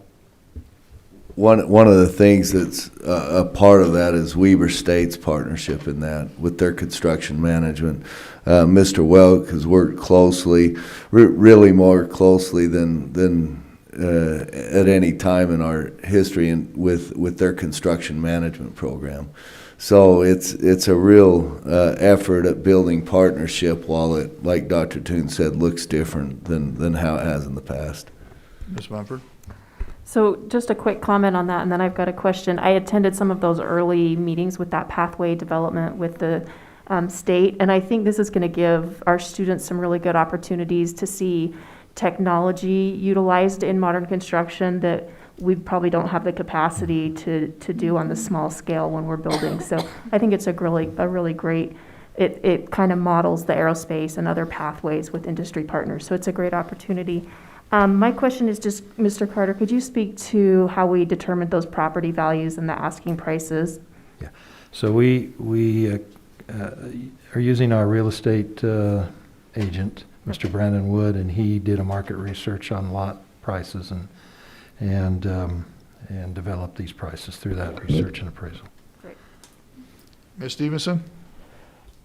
And I wondered how we sold those, but I looked them all up on, they all had MLS numbers, so I'm assuming They were all listed and listed all of those. the top 3 we had multiple offers within So. a day or 2. Okay. Ms. Phipps? I just wanted to know how, when we move from a teacher supervised situation to a private enterprise doing that, how do we, are there background checks for the people that would be now working with our students? How does that work? We'll still have staff on site, but. Yeah, so the teacher will oversee the instructional components of the program, and every other outside of the school interaction will follow the same procedures we have for externships in other CTE areas, which involve background checks and agreements and safety precautions and insurance considerations and all those kinds of things. So it'll just fall under this, it'll fall under like a traditional career and technical education externship. So the people that would be on site working would have been all background checked? Yeah. Thanks. Any other discussion? So the motion, board, is to approve the sale of the CTE home building lots with the understanding that the 4th lot will not be sold for less than the asking price unless we as a board approve that. All in favor say aye. Aye. Any opposed? No. That motion passes. Thank you, Mr. Carter. Mr. Onofrio, can we invite you to come up, please? We're going to start with policy 2HR-206, employee sexual harassment under the jurisdiction of Title VII. This is a second and final reading. Thank you, President Robinson, Vice President Mumford, Superintendent Newey, members of the board. What we bring to you today is the same policy that we had last time. We haven't made any changes to it. You'll remember this is our continual efforts to incorporate the changes made to Title IX into our policies. We recommend that it pass on second and final.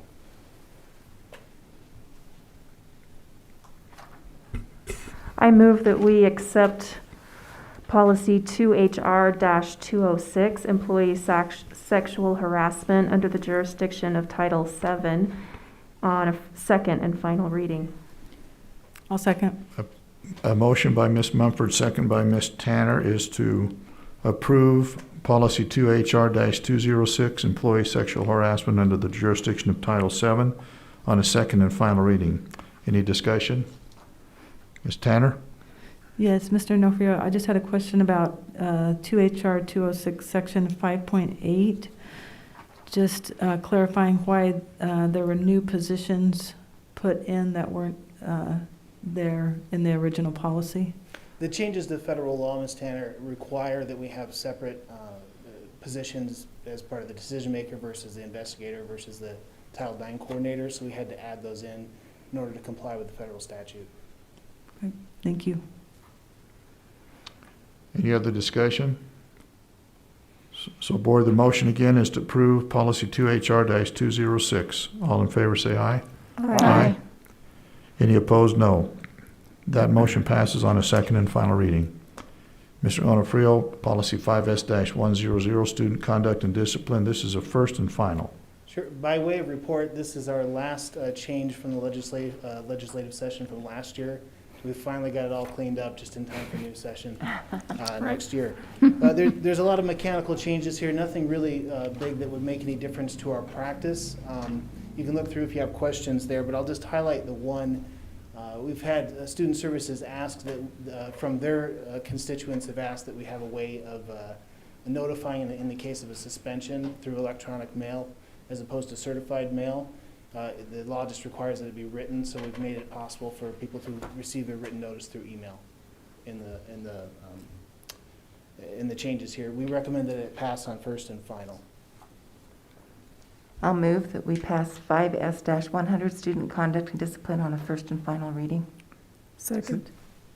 Motion by Ms. Stevenson, second by Ms. Phipps, is to pass policy 5S-100, student conduct and discipline on a first and final reading.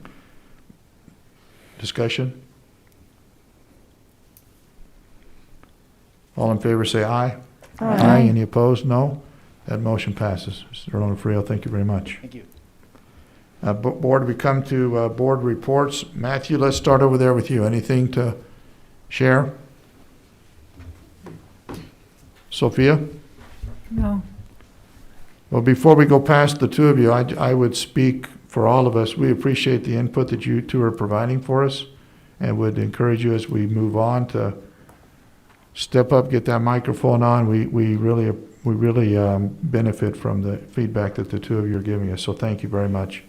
Ms. Phipps?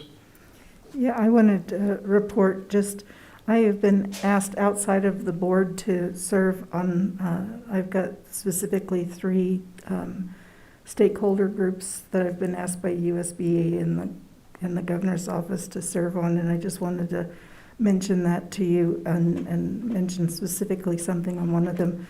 I serve on the Utah School-Based Mental Health Implementation Guide Stakeholder Group, which is kind of a statewide looking at the book that they work with mental health discipline issues with, and so that group's meeting with the USBE SCL stakeholder group with Safe and Healthy Schools.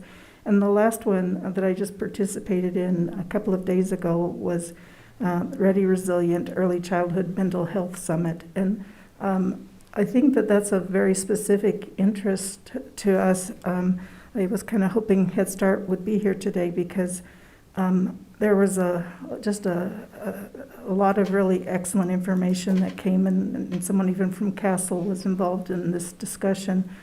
But the whole idea of how important it is to have our very young children be identified, having ACE's information, and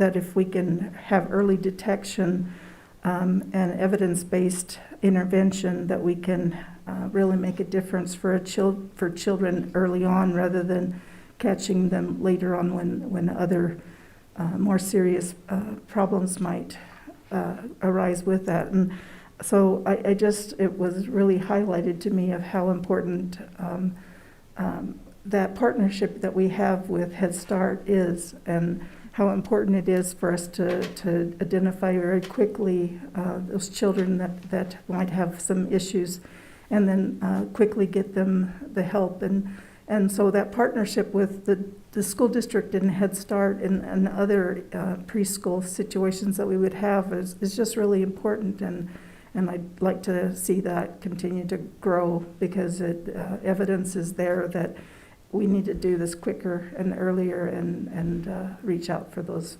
to give those supports to families and to children. Thanks. Thank you. Ms. Stevenson?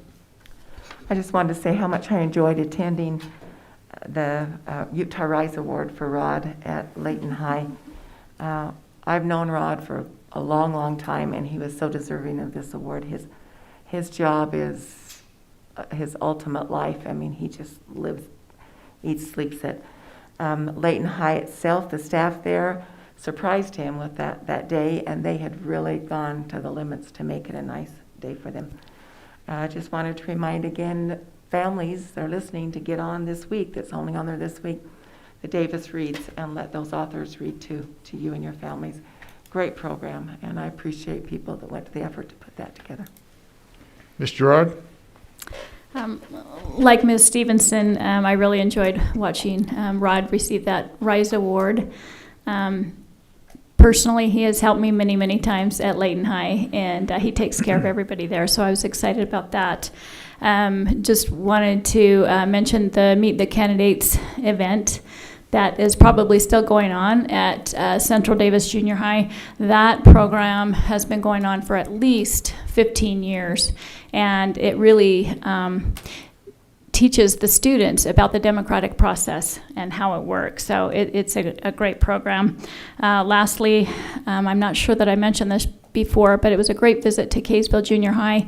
They're doing some great things at that school, and one that I was particularly interested in was they're holding Parents' Night for Canvas training and bringing their parents over to give them special help with Canvas, and I thought that was such a great idea. Ms. Tanner? Yep, was able to attend online the USBA training and meeting. It was really helpful to hear from other school districts and how they're handling the COVID situation and what they're learning.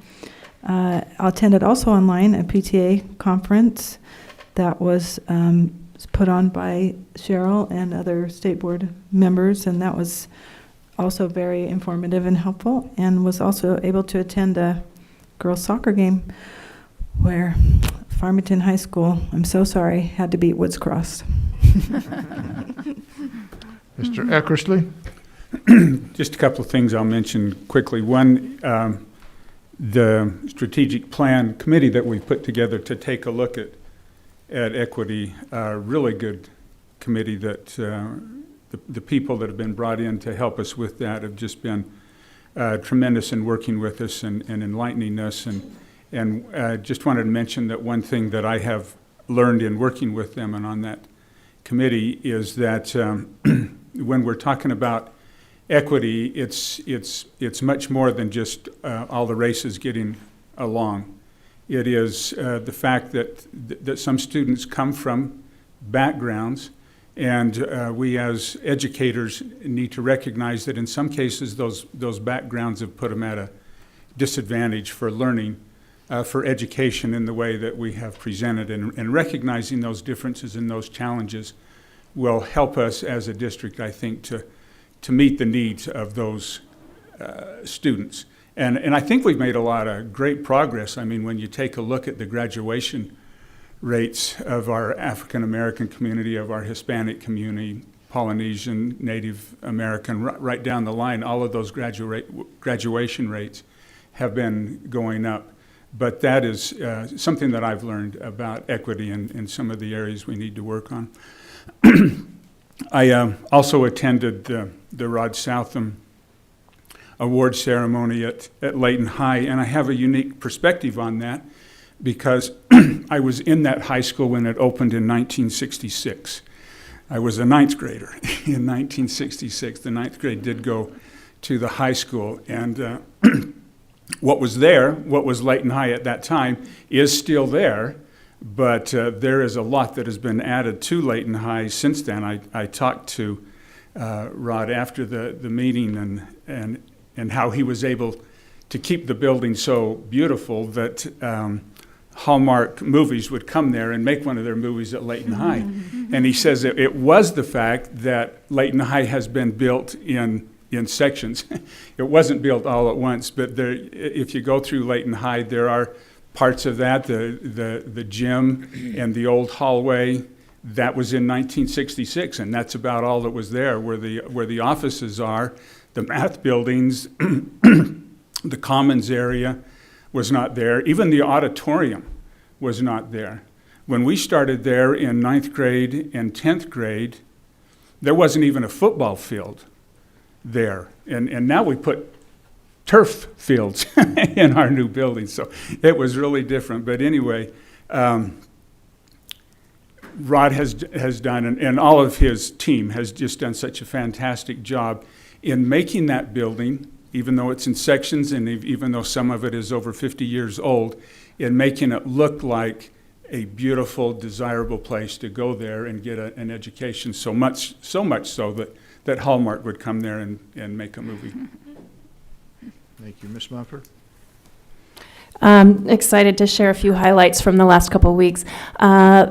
Great visit today at Valley View Elementary. I just wanted to start there. It was really fun to go in the school. It was an excellent opportunity to see the great work teachers are doing, the impact that they're having on students, ways that they're adapting and accommodating to unique needs in their classrooms. So we watched some hands-on activities with building habitats that would be wind resistant with a hairdryer as the hurricane, and all kinds of fun stuff. So that was great. Mr. Robinson will probably speak more of that, but I wanted to highlight Ms. Peggy Gertz that we recognized today with our Be the One award. And she's the head secretary there and has worked there for, did she say how many years? 23. Yeah, through 5 different principals. And she just really is the heart of that community, and we appreciate her steadfastness through all these years.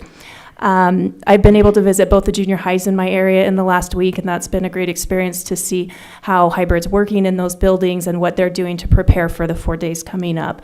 Also staying in close touch with local legislators, and that's been some good conversations in recent weeks as they prepare for special sessions and the session in January. And last, just kudos to Mr. Onofrio and the policy team. It's really great to get through all that legislative work, and then we're working on 5-year reviews and some other policy adjustments. So thank you for their work that they bring to our committee.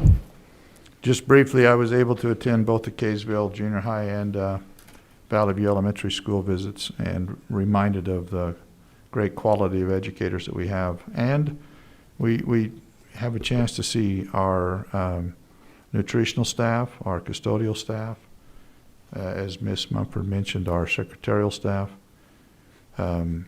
There's some tremendous people in our district. I think we all recognize that, and we're very, very appreciative of them. So, Board, we need a motion to go into closed meeting for the purpose of negotiations. I move that we go into close this meeting and go into a closed meeting for the purpose of negotiations. I'll second. We have a motion by Mr. Eckersley and second by Ms. Tanners to close this meeting, go into a closed session for the purpose of negotiations. I'm yes. Ms. Mumford? Yes. Mr. Eckersley? Yes. Ms. Tanner? Yes. Ms. Gerard? Yes. Ms. Stevenson? Yes. Ms. Phipps? Thank you. Thank you all for being with us.